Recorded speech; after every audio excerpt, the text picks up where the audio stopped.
अस्सलाम वालेकुम। उम्मीद है आप सब लोग खैरियत से होंगे। मेरी दुआ है आप जहाँ भी अल्लाह आपको खुश रखे, आबाद रखे। आज की हमारी वीडियो पिछली ही 3-4 वीडियोज़ का एक कॉम्बिनेशन है। उसी का एक यूँ कह लें कि एक एक्सटेंडेड वर्ज़न है। ख़ास तौर पे पिछली वीडियो के बाद मैंने ज़रूरी समझा कि जो वीडियो मेरी नफ्स के ऊपर थी उसी को ही थोड़ा-सा डिटेल में डिस्कस किया जाए। ख़ास तौर पे मेरे पास थोड़ा बहुत जो फ़ीडबैक भी आया, मैंने खुद भी ज़रूरी समझा कि उसी से रिलेटेड डिस्कशन की जाए और थोड़ा-सा चीज़ों को जो है डिटेल में डिस्कस करें हम।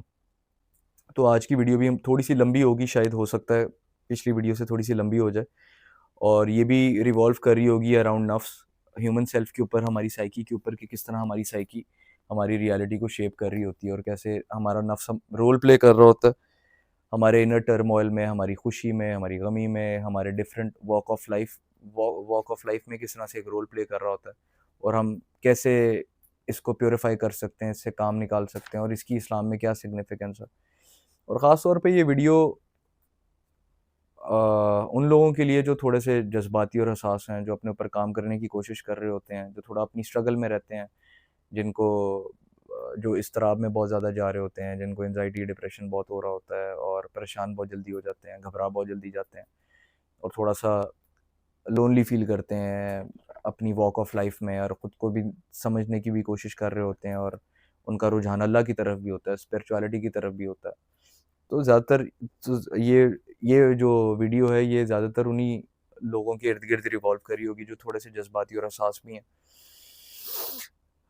स्टार्ट करते हैं सूरह शम्स से, कुरान की इम्पोर्टेंट तरीन सूरतों में से एक है और ख़ास तौर पे इसकी जो पहली 10 आयात हैं वो बहुत ही सिग्निफिकेंट है, जिसमें अल्लाह ताला ने 11 कस्में खाई हैं। ही टूक 11 oaths. He says, by the sun and its brightness, and the moon as it follows it, and the day as it unveils it, and the night as it conceals it, and by heaven and the one who built it, and the earth and the one who spread it, and by the soul and the one who fashioned it, and then with the knowledge of right and wrong, he inspired it. Successful indeed is the one who purifies their soul, and doomed is the one who corrupts it. So जो 9वीं और 10वीं आयत है, कद अफ़लह मन ज़क्काहा व कद ख़ाबा मन दस्साहा। फलाह पा गया, कामयाब हो गया वो शख्स जिसने अपना तज़किया कर लिया, यानी अपने नफ्स को प्यूरिफ़ाई कर लिया, और बर्बाद हो गया, तबाह हो गया जिसने इसको करप्ट कर लिया।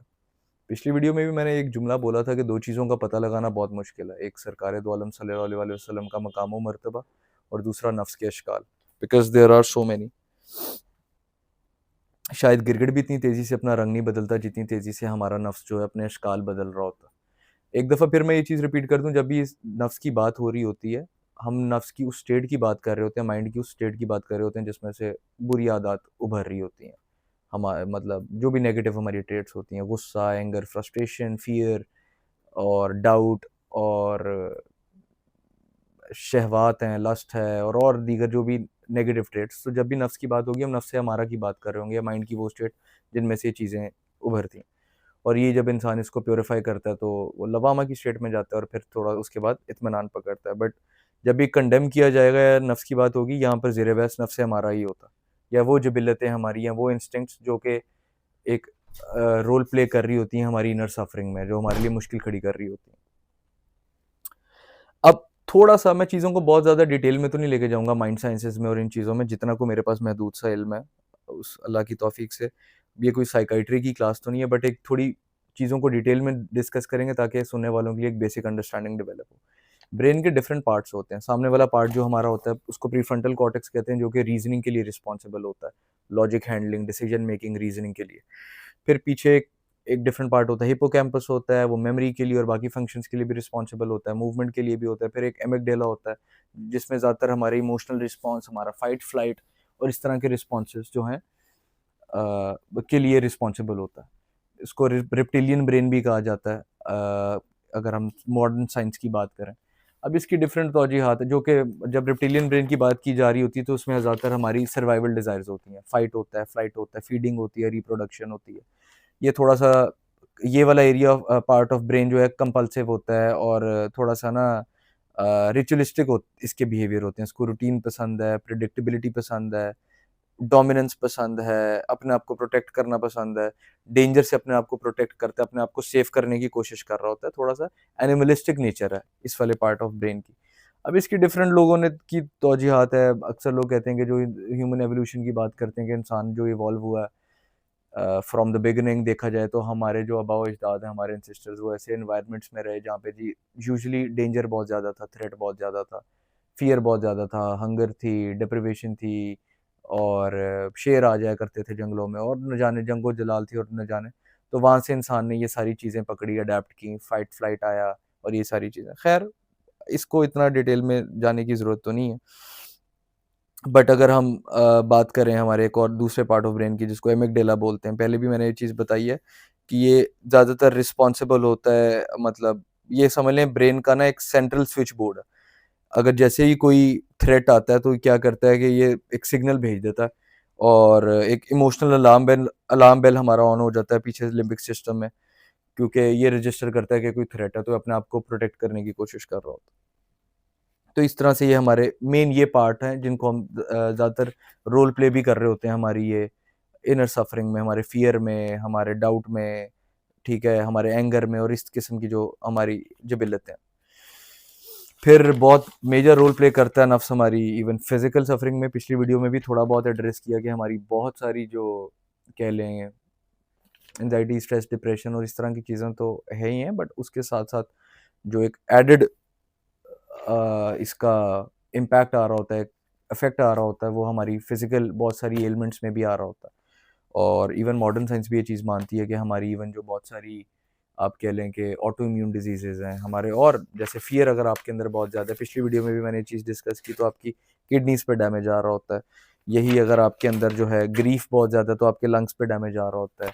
हमारे यही नफ्स जो है अक्सर अगर आउट ऑफ कंट्रोल हो जाए, तो बहुत सारे हमारे ऑटो इम्यून और ये जो हमारा इम्यून सिस्टम भी कोलैप्स कर रहा होता है। तो हम इसी तरह ये हमारी जो है फिजिकल सफरिंग में भी बहुत एक मेजर रोल प्ले कर रहा होता है। अब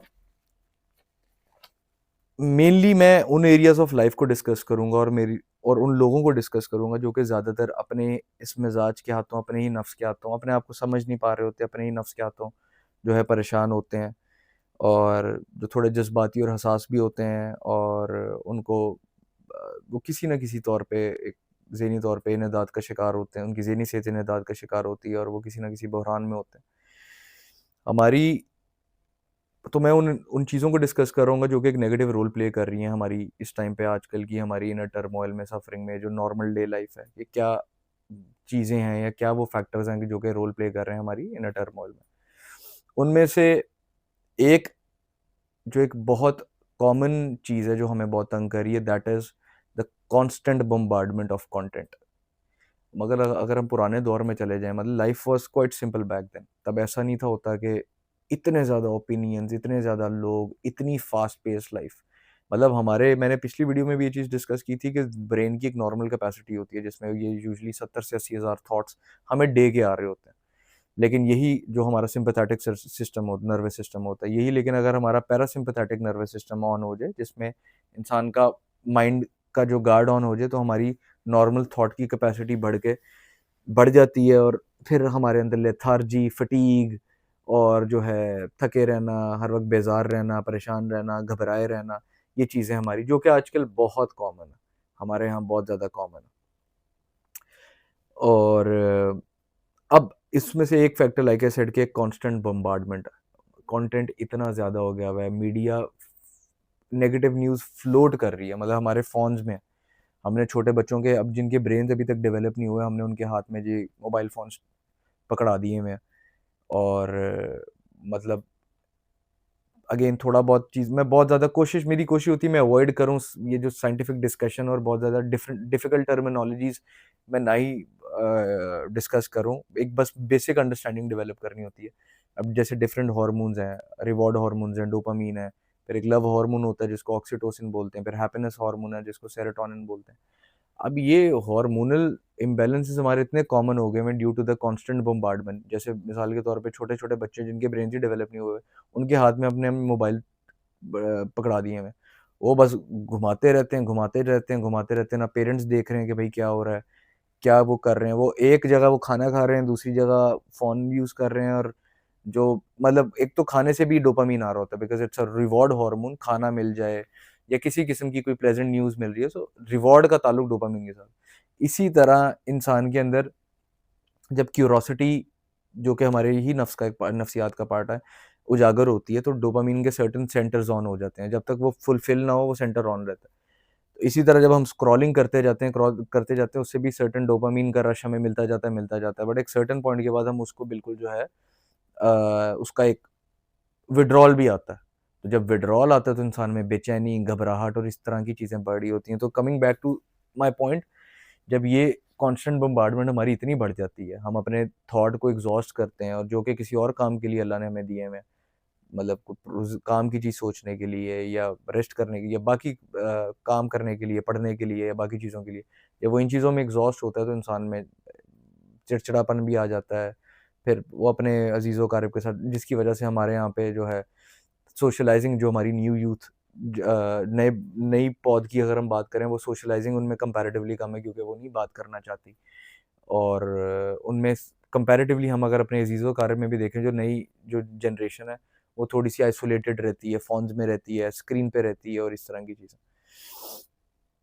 तो ये इस तरह से कुछ मामलात हमारे, हाँ, ये एक मेजर कॉज़ है मेरी नज़र में क्या, किसी भी को भी आजकल हम सुन लें, वो यही बात कर रहे हैं, एंग्ज़ायटी और डिप्रेशन की, कि ये जो कांस्टेंट बम्बार्डमेंट है और कांस्टेंट स्क्रीन टाइम है, क्योंकि नर्वस सिस्टम हमारा प्रिपेयर्ड ही नहीं है, उसमें इतनी कैपेसिटी ही नहीं है कि हम इसमें इतना कुछ फ़ीड करें। इतने ओपिनियंस, एक जगह कोई एक दीनी वीडियो आएगी, उसको हम स्क्रॉल करेंगे, साथ ही थोड़ी देर बाद कोई फ़ोहश सी चीज़ आ जाएगी, उसको निकालेंगे, तो कोई ह्यूमरस चीज़ आ जाएगी, उसको निकालेंगे तो कोई इतनी नेगेटिव न्यूज़ आ जाएगी, कोई हैरेसमेंट की न्यूज़ आ जाएगी, कोई आजकल एसिड विक्टिम्स की न्यूज़ आ जाएगी।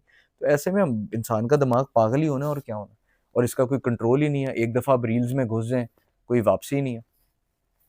एक फैक्टर तो ये है। ये एक कॉमन चीज़ जो हमारे इर्द-गिर्द चल रही है, जो कि एक रोल प्ले करती है। सेकंड फैक्टर, बिगेस्ट फैक्टर मेरी नज़र में जो है, वो अनरियलिस्टिक व्यू टुवर्ड्स लाइफ़ है। मतलब एक यूँ कह लें, एक गैर हकीकी, एक अनरियलिस्टिक, मतलब जो कि बिल्कुल प्रैग्मैटिक अप्रोच है ही नहीं टुवर्ड्स लाइफ़, जो कि एक बहुत बड़ा रोल प्ले करती है हमारे इनर टर्मॉइल में, डिप्रेशन में या और बाकी चीज़ों में। जैसे फॉर एग्ज़ाम्पल, हमारे यहाँ पूरा एक मोटिवेशन का बिज़नेस खड़ा हुआ है, पैशन के ऊपर और सबको रिच बनाने के ऊपर और ये सारी चीज़ें। चीज़ें अपनी ज़ात में बुरी नहीं है, बट अप्रोच हमारी बहुत ख़राब हुई हुई है। हमें इस टाइम पर मोटिवेशन से ज़्यादा परसेप्शन की ज़रूरत है। मतलब सारे अमीर नहीं हो सकते, हम ये चीज़ भूल जाते हैं। ठीक है? अल्लाह ताला का एक निज़ाम है जिसमें कुछ लोग अमीर होंगे, कुछ गरीब होंगे, कुछ बहुत ज़हीन होंगे, कुछ कारोबारी होंगे, कुछ जो है जॉब के माइंडसेट वाले होंगे, कुछ जो है तख्लीकी सलाहियत होगी, जो कि क्रिएटिव होंगे, कुछ और दीगर अल्लाह ने उनको टेक्नीशियन बड़े अच्छे होंगे वो। मगर हमारे एक तो जनरेशन गैप, जो हमारी हम पिछली नस्ल के साथ या हमारे अपने पेरेंट्स के साथ या जो हमारे कह लें कि आबा-ओ-अजदाद हैं, उनके साथ एक जनरेशन गैप, उनका एक डिफरेंट माइंडसेट, हमारी जनरेशन का डिफरेंट माइंडसेट, नई वाली का बिल्कुल डिफरेंट माइंडसेट। तो वो एक्सपेक्ट किया जा रहा होता है कि आप सर्टेन करियर फ़ॉलो करें या सर्टेन जो है, क्या कहते हैं, उनकी मर्ज़ी का जो है, जो वो काम चाहते हैं आप उसको फ़ॉलो करें या वो प्रोफ़ेशन को फ़ॉलो करें। और उनके यहाँ सक्सेस की डेफ़िनेशंस, उन वो अपने हिसाब की जो डेफ़िनेशंस है वो दूसरों पे प्रोजेक्ट कर रहे होते हैं। जब उनको वो चीज़ समझ में नहीं आ रही होती, तो एक गैप डेवलप होता है। जब गैप डेवलप होता है तो इस तरह फिर लोग स्ट्रगल करते हैं, एक सफ़रिंग डेवलप हो रही होती है। तो एक दूसरा जो एक बहुत मेजर रीज़न है, वो एक ये भी है कि unrealistic views towards life. Youth कुछ बात कर रही है, अपॉर्च्युनिटीज़ हैं कुछ नहीं। मतलब डिग्रीज़ में हर कोई घुस रहा है, और उनको जब भेजा जाता है बाहर की मार्केट में, एम्प्लॉयमेंट अपॉर्च्युनिटीज़ उस तरह से है ही नहीं, और उनको मोटिवेशन के नाम पे फ़ज़ूल किस्म का मवाद पहले तो दिया जाता है, जिसमें जी फ़ेम, सक्सेस और इस तरह की चीज़ें, पैशन को इतना ज़्यादा जो है, अपनी अगेन लाइक आई सेड, अपनी ज़ात में चीज़ बुरी भी नहीं है, मोटिवेशन अपनी ज़ात में बुरी चीज़ नहीं है, बट अगर गलत अप्रोच के साथ आप किसी को फ़ीड करेंगे, तो उसके बड़े अजीबो-गरीब नताइज निकल रहे होते हैं। तो एक ये बहुत मेजर रोल प्ले कर रहा होता है। उसके अलावा जो है, हमारे इर्द-गिर्द का एक, ये पिछली ही वजह की एक एक्सटेंडेड वर्ज़न है, उसी की ही एक शेप है। वो हमारे इर्द-गिर्द की टॉक्सिसिटी और यूँ कह लें कि एक बढ़ता हुआ नार्सिसिज्म जो कि हमारी कलेक्टिव नार्सिसिज्म जो कि हमारी सोसाइटी में काफ़ी बढ़ता जा रहा है, जिसका शिकार होते हैं आप जैसे लोग और स्ट्रगल करते हैं, जो जज़्बाती और हसास होते हैं, बेचारे थोड़े नरम दिल के लोग होते हैं, जिनके लिए बड़ा मुश्किल हो रहा होता है इस नॉर्मल लाइफ में मैनूवर करना और काफ़ी अकेला भी अपने आप को महसूस कर रहे होते हैं। तो ये 3-4 चीज़ें जो हैं एक बहुत मेजर रोल प्ले कर रही होती हैं और ऑन टॉप ऑफ इट जो सबसे एक मैं मोटिवेशन को कंडेम क्यों कर रहा हूँ और इन चीज़ों को कि जी अनरियलिस्टिक व्यू ऑफ लाइफ में क्यों कह रहा हूँ कि एक मेजर रोल प्ले कर रही होती है बिकॉज़ जब तक इंसान की एक्जिस्टेंशियल फिलॉसफी या बेसिक फिलॉसफी क्लियर नहीं है, वो आज नहीं तो कल नहीं तो परसों स्पेशली जो लोग जज़्बाती और हसास हैं, वो टेंशन, डिप्रेशन और इन चीज़ों का शिकार ज़रूर हो जाते हैं होते हैं। जब तक इंसान का बेसिक फ़िलॉसफ़ी उसकी बेस में अल्लाह ताला की ज़ात नहीं है, उसकी मार्फत नहीं है, उसके साथ एक पर्सनल रिलेशनशिप नहीं है और मैं वो एक टिपिकल दकियानूसी स्टीरियोटिपिकल बातें नहीं करूँगा जो कि हमारे यहाँ पर फ़ीड की जाती हैं। लोग दीन को भी बहुत और तरह से एक्सप्लॉइट कर रहे होते हैं और खौफ़ को यूज़ कर रहे होते हैं बहुत सारे हमारे दीनी लोग जो मसनदों पे बैठे होते हैं। अल्लाह ताला को नाउज़ुबिल्लाह अस्तगफिरुल्लाह खौफ़ और वहशत की अलामत बनाया जा रहा होता है। ज़बरदस्ती दीन से मोहब्बत करवाने की कोशिश की जा रही होती है। मोहब्बत तो ख़ैर दूर ज़बरदस्ती सरेंडर करवाया जा रहा होता है और मार-पीट करके नमाज़ें पढ़वाई जा रही होती हैं। तो ऐसे में फिर लोग हमारे कुछ दीन से भी बेज़ार हो जाते हैं। वही जो सबसे करीब तरीन इंसान के साथ जिस जिस परवरदिगार का, जिस हस्ती का ताल्लुक होना चाहिए और जो कि सबसे उस करीब तरीन हस्ती है, जिसका एहसास सबसे करीब तरीन है, उसको जब खौफ़ और वहशत की अलामत बना के प्रेज़ेंट किया जाएगा, तो लोग दीन से बेज़ार हो जाते हैं। फिर आप वो आइडिया ऑफ लाइफ़ लेना पसंद ही नहीं कर रहे होते हो। दूसरी जगह आपको कुछ और नज़र आ रहा होता है, फिर दीनी लोग आपको कुछ और चीज़ें प्रेज़ेंट कर रहे होते हैं। फिर ये जो कलेक्टिव हमारे यहाँ पे एक नार्सिसिज़्म और फिर कलेक्टिव स्किज़ोफ्रेनिया और ये कॉन्स्टेंट बम्बार्डमेंट ऑफ कंटेंट जब चल रही होती है, तो ऐसे में कुछ आपके मेरे जैसे लोग जो हैं वो ज़रा थोड़े परेशान हो जाते हैं और उनके लिए एक नॉर्मल डे लाइफ़ में मैनूवर करना थोड़ा-सा जो है डिफ़िकल्ट हो जाता है और फिर वो जो है दबाव का शिकार हो जाते हैं, परेशानी हो जाती है और ट्रॉमा भी आता है और सेंसिटिविटी थोड़ी बढ़ जाती है, डिप्रेशन भी आ जाता है और इस किस्म की कुछ चीज़ें चल रही होती हैं। घूम फिर के डिस्कशन लाइक आई सेड सूरज शम्स से मैंने शुरू की थी तो नफ्स के इर्द-गिर्द ही रिवॉल्व करेगी कि कैसे लोग इसका इस्तेहसाल करते हैं, कैसे निशाना बनाते हैं हमारे इर्द-गिर्द के कुछ लोग इन चीज़ों का और कैसे विक्टिम बनते हैं कुछ जज़्बाती और हसास लोग। एक चीज़ जो है ना हमारी सोसाइटी में अनफॉर्चुनेटली बहुत ज़्यादा जिधर से ये सारी वारदात शुरू होती है। हमारे यहाँ इर्द-गिर्द हमारे कुछ लोग कुछ हमारी फैमिली में भी होते हैं, अज़ीज़ो-अक़ारिब में होते हैं। पीयर अगर हम थोड़ा-सा पीयर ग्रुप्स को भी स्टडी करें और बाकी यहाँ पर ना कंट्रोल प्रैक्टिस करने की बहुत कोशिश की जा रही होती है। हमारे यहाँ पे लोग चाह रहे होते हैं कि अगला हमारे मुताबिक चले, इसको जैसे मैं कहूँ ये वैसे जो है रिएक्ट करे, जो मैं इसको मतलब वही लाइक आई सेड डोमिनेंस अगले को कंट्रोल करना, अगले को अपनी मर्ज़ी के मुताबिक चलाना। ये हमारे बाज़-औक़ात कुछ कुछ सारे तो नहीं, कुछ हमारे इंस्टीट्यूट्स में भी ये चीज़ चल रही होती है, हमारे घरों में भी चल रहा होता है, हमारे नॉर्मल रिलेशनशिप्स में भी यही चीज़ चल रही होती है। और कुछ rarest of the rare case में अनफॉर्चुनेटली कुछ पेरेंट्स भी अपने बच्चों के साथ कर रहे होते हैं, कुछ बच्चे अपने पेरेंट्स के साथ कर रहे होते हैं और कुछ बहन-भाई आपस में कर रहे होते हैं, कुछ दोस्त एक-दूसरे के साथ कर रहे होते हैं कि अगले को टॉक्सिसिटी का बाज़-औक़ात निशाना ये टर्म आजकल वैसे काफ़ी प्रेवेलेंट है, इसको यूज़ भी इसको एक्सप्लॉइट भी किया जाता है। बट ये चीज़ हमारे यहाँ बहुत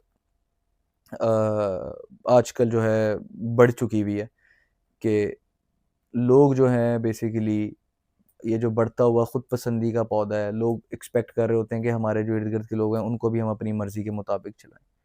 उनको अपनी इनसिक्योरिटीज़ को, अपने फ़ियर्स को, अपने पास्ट ट्रॉमास को या whatever negative experiences they have been through, fortunately और अनफॉर्च्यूनेटली दूसरे पे जो है प्रोजेक्ट करने की कोशिश कर रहे होते हैं।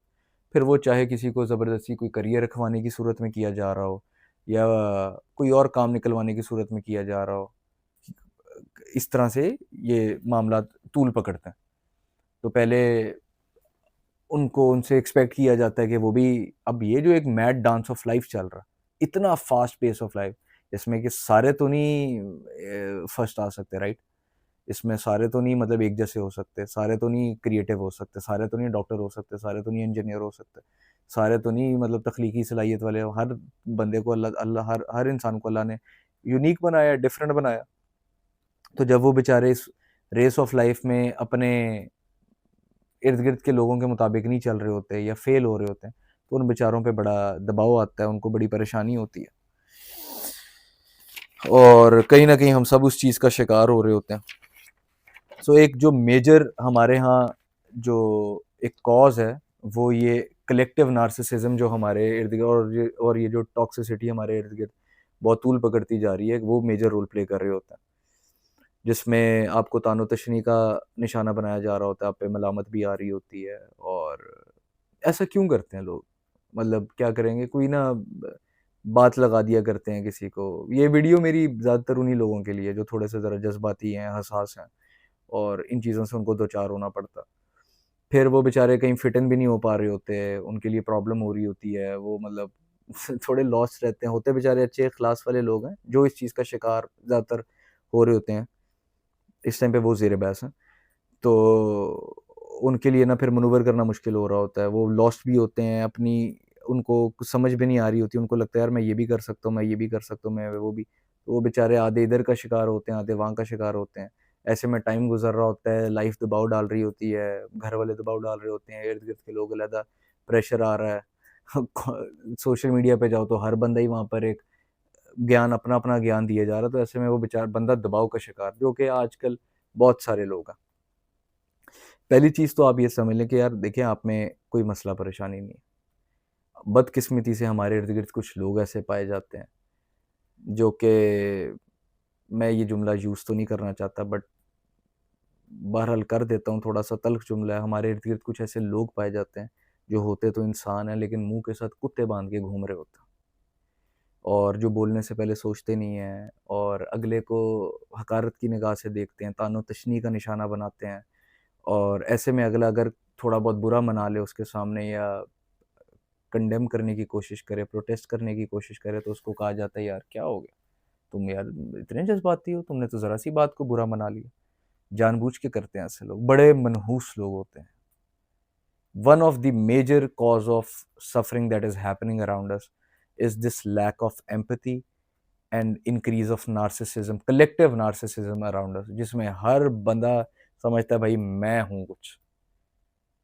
और मतलब वैसे चाल-ढाल लोगों ने अपनी बड़ी अच्छी रखी होती है, मगर फ़िरौनियत टपक रही होती है बाज़ हमारे इर्द-गिर्द के लोगों से।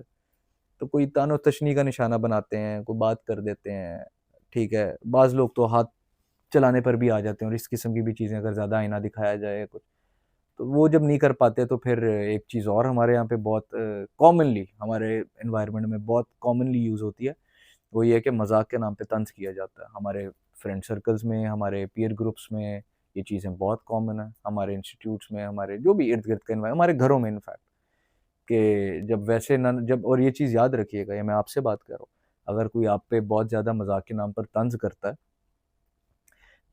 तो ये एक्चुअली बुग़्ज़ की अलामत होती है। अगर कोई आप पे रिपीटेडली मज़ाक के नाम पर तंज़ करता है, आपकी किसी वीकनेस का मज़ाक उड़ाता है कुछ, तो याद रखना ये बुग़्ज़ और कीने की एक अलामत होती है। और जान के कोई बात लगा देंगे, और फिर अगर आप रिएक्ट करेंगे, ये ऐसे लोग क्या चाह रहे होते हैं? ये जो नेगेटिव किस्म के लोग होते हैं, और ये रिएक्शन एक्सपेक्ट कर रहे होते हैं कि यार कोई सर्टेन लेवल का ना आप कोई रिएक्शन दे दो, उससे इनको बड़ा मज़ा आता है। क्योंकि इनके अपने अंदर कालक होती है। अब ये होता क्यों है? इसकी मल्टीपल वजूहात हैं, लेकिन एक वजह उसकी ये भी है कि इनके अपने साथ भी यही हुआ होता है। तो ये ना लाइफ़ का डायनामिक कुछ इस तरह का है कि लाइफ़ ना आपको हमेशा, जब ये कोई भी एक्सपीरियंस जिससे आप गुज़रते हैं ना, वो आपको 2 चॉइसेस देता है कि या तो आपने भी वही कालक अपनानी है, या आपने भी वही गंद करना है, या आपने उस कालक, उस गंद के खिलाफ एक क़याम खड़ा करना है। आपने अल्केमाइज़ करना है अपनी उस पेन को, उस नेगेटिविटी को चैनलाइज़ करना है into something good, and you want to turn that darkness into light and you want to spread it around. तो लेकिन कुछ लोग नहीं कर पाते, तो वो क्या करते हैं, उनका अपना डिफेंस मैकेनिज्म, एक कमज़ोर आदमी का ये डिफेंस मैकेनिज्म बन जाता है कि वो अपनी इनसिक्योरिटी को दूसरे पे प्रोजेक्ट करता है। यार ये तुमने कैसा रंग पहना हुआ है, तुम ऐसा क्यों, तुम्हारा रंग ऐसा क्यों है, तुम्हारी हाइट छोटी क्यों है, तुम दिखने में ऐसे क्यों, इस किस्म की बातें करके अगले को बुरा, और ऐसे में अगर अगला थोड़ा बुरा मना ले या कुछ कर ले, तो कहते हैं यार तुम इतने जज्बाती और हसास हो, क्या हो गया तुम मतलब इतनी छोटी सी बात पे परेशान हो जाते हो। तो ये एक बहुत मेजर हमारे, हाँ, एक रीज़न है इनर टर्मोइल की, इनर सफरिंग की। यहाँ से शुरू होती हैं ये सारी वारदात। फिर एंजाइटियाँ भी होती हैं, लोग ट्रॉमा भी दिया जाता है, और न जाने पता नहीं क्या कुछ चलता है यहाँ पर। ठीक है, पहली चीज़ तो मैं ऐसे लोग जो इस तरह की चीज़ का शिकार है ना, मैं आपको एक चीज़ बता दूँ, कुरान से ही मदद लेंगे। सूरह हिजर की ही आयत है जिसमें अल्लाह ताला फरमाते हैं कि मैं काफ़ी हो जाऊँगा। ऑल्दो वो बात तो नबी सल्लल्लाहु अलैहि वसल्लम से की जा रही है, कॉन्टेक्स्ट थोड़ा-सा और तरह का है, लेकिन कुरान की शान ये है, अल्लाह के कलाम की शान ये है कि वो हर दौर में एप्लीकेबल है। तो इस सिचुएशन में अगर हम इस बात को लगाएँ जिसमें अल्लाह ताला फरमाते हैं कि मैं काफ़ी हो जाऊँगा इन लोगों के लिए जो तेरा मज़ाक उड़ाते हैं। तो अपने आप को ना कभी भी, क्योंकि इंसान जब इस तरह के दौर से गुजर आता है ना, the first thing that he struggles with the emotion, especially I am talking to you right now, talking to that lost human being, that depressed soul, जो कि यार थोड़ा सा ना अकेला फील करता है in this walk of life, and he is having a hard time figuring it all out. मतलब यू आर वेरी केपेबल, आपको अपना पता है कि आप बहुत इंटेलिजेंट हैं, आपके अंदर अल्लाह ने बहुत सलाहियत रखी है, but just somehow you are lagging behind in life, और आपको ये चीज़ें बहुत तंग कर रही हैं और आपका सीना घुटन का शिकार हो रहा है। तो ऐसे बंदे के लिए अल्लाह ताला फरमाते हैं कि मैं काफ़ी हो जाऊँगा इन लोगों के लिए जो तेरा मजाक उड़ाते हैं। सूरह हिजर में फरमाया। फिर सूरह फुसिलत की गालिबन आयत है जिसमें अल्लाह ताला ने फरमाया कि good and evil are not equal. तो कभी भी ना ये ना चीज़ समझिएगा कि यार आप ये बाज़ औक़ात ना लोगों में ये एंटाइटलमेंट ट्रैप इतना ज़्यादा है हमारे इर्द-गिर्द, क्या हो गया, इतनी कौन-सी बात हो गई? क्योंकि नॉर्मलाइज़ हुआ है ना, उनके अपने साथ भी जब हुआ था ये, तो उनको ये बताया गया था कि यार ये तो नॉर्मल होता है। तो उन्होंने भी जब वही कालक अपनाई तो उनको होता है कि यार अगला भी मेरे हिसाब से चले, लेकिन हर बंदा तो जानवर नहीं ना होता, या हर बंदा जाहिल भी नहीं होता। तो good and evil are not same, अल्लाह ताला ने सूरह फुसिलत में भी फरमाया। और हाँ, ये ज़रूर कहा है कि रिस्पॉन्ड इविल विद गुड, मतलब ग्रेस के साथ अगले के साथ एक्ट करो, ताकि अगर तुम्हारे अंदर दुश्मनी है तो वो हो सकता है किसी दिन तुम्हारा दोस्त हो सके। ये मैं उसका मफहूम बता रहा हूँ सूरह फुसिलत की आयत का। लेकिन मैं एक चीज़ बता दूँ, इस्लाम में कहीं पर ये नहीं है कि कोई बंदा आके तुम्हारा दिल चीर के निकल जाए, तुम्हारा सीना छन्नी कर दे, तुम्हें नेज़े चुभोए और तुम बैठ के ऐसे तमाशा देख रहे हो। ऐसा कहीं पर भी नहीं है। हम तो बहुत, आप और मैं तो बहुत एक आम ह्यूमन बीइंग्स है ना, प्रॉफिट्स पर भी पेन आई है। वो भी, उनके भी जो हैं आंसू बहे हैं due to pain and agony of what happened around them. ठीक है, अल्लाह ने उनको भी कंफर्ट किया। ठीक है, और उन्होंने भी इवेंचुअली बहुत सारी मुकामात पे सब्र तो दिखाया है, इससे तो कोई वो नहीं है, आप ग्रेसफुली करते हो, बट बहुत सारे ऐसे जो हैं पॉइंट्स आते हैं, इंस्टेंसेस आते हैं जिसमें अगले को कंडेम करना होता है कि भाई क्या कर रहे हो तुम, ये कोई तरीका नहीं। तो हमारे यहाँ मुसलमानों का थोड़ा-सा ये प्रॉब्लम ये है, आप जैसे लोगों की मैं बात कर रहा हूँ, कि आप we carry a lot of fear and guilt within us. हम ना बहुत ज़्यादा अपने अंदर गिल्ट और फियर लेके चल रहे हैं। हमें लगता है यार मैं कोई गलत चीज़ तो नहीं कह रहा। मैं मैं अगर जवाब दूँगा अल्लाह कहीं नाराज़ तो नहीं हो जाएगा? इस्लाम में कहीं ये तो नहीं है कि मुझे डर के चलना है? नहीं, अगला जो कह रहा है वो ठीक है, बड़े की इज़्ज़त करनी है। अताअत अल्लाह और उसके रसूल की करनी है सल्लल्लाहु अलैहि वसल्लम। ठीक है? एहतराम करना है बाकी लोगों का, चाहे वो वालिदैन हैं या जो भी आपके दिगर। लेकिन जब कोई बंदा बेशर्मी पे, बेगैरती पे, ज़ुल्म पे, ऑपरेशन पे उतर आए ना, आपको रिपीटेडली तानो-तशनी का निशाना बना रहा है या डिसरिस्पेक्ट कर रहा है या ह्यूमिलेट, तो बड़ा रिस्पेक्टफुली अगले को आईना भी दिखाना होता है। ठीक है? एक्चुअली वो आईना ही देख रहे होते हैं। ये जो थोड़े से होते हैं ना, माइंड ना करिएगा, बट मैं थोड़ा-सा इस वीडियो में, यूजुअली मेरा मिज़ाज नहीं है, मैं थोड़ा-सा तल्ख़-ख़्वाम हूँ। जब आपका साफ दिल होगा ना, मैं तो हुस्न ज़न ही रख रहा हूँ आपके बारे में, अगर आप इस तरह की चीज़ों से गुज़रते हैं, तो ये जो क्लीन हार्ट होता है ना, it shines like a mirror. अक्सर लोग इसमें अपना अक्स देखते हैं। तो बहुत सारे लोग जो कालक कैरी कर रहे होते हैं अपने साथ, उनको अपना अपना नज़र अच्छा नहीं आ रहा होता। तो जब आपको अपना अक्स अच्छा नज़र नहीं आएगा तो आप क्या करोगे? आईने पे हाथ मारोगे। तो इसी तरह आपको ना हाथ मारने की कोशिश करते हैं, कभी मज़ाक के नाम पे तंज़ करेंगे, कभी आपको बात लगाएँगे, कभी आपको कुछ कहेंगे और ये वो। फिर आप ऐसे में फ़ियर और गिल्ट में चले जाओगे कि यार मेरे में कोई खराबी है, मैं खराब हूँ। आप में कोई खराबी नहीं है। ऐसे लोग बड़े मनहूस लोग होते हैं, ठीक है? ये इब्लीस के कारिंदे होते हैं, इनका काम मायूसी फैलाना, अच्छा मौका चल रहा होगा, कोई पुठी बात कर देना, लोगों में सिर्फ़ ऐब देखना, सारी अच्छी मक्खी की मिसाल होती है ऐसे लोगों की, सारी अच्छी चीज़ें देख के किसी भैड़ी चीज़ के ऊपर जाके अपना जो है डेरा लगा लेंगे जाके।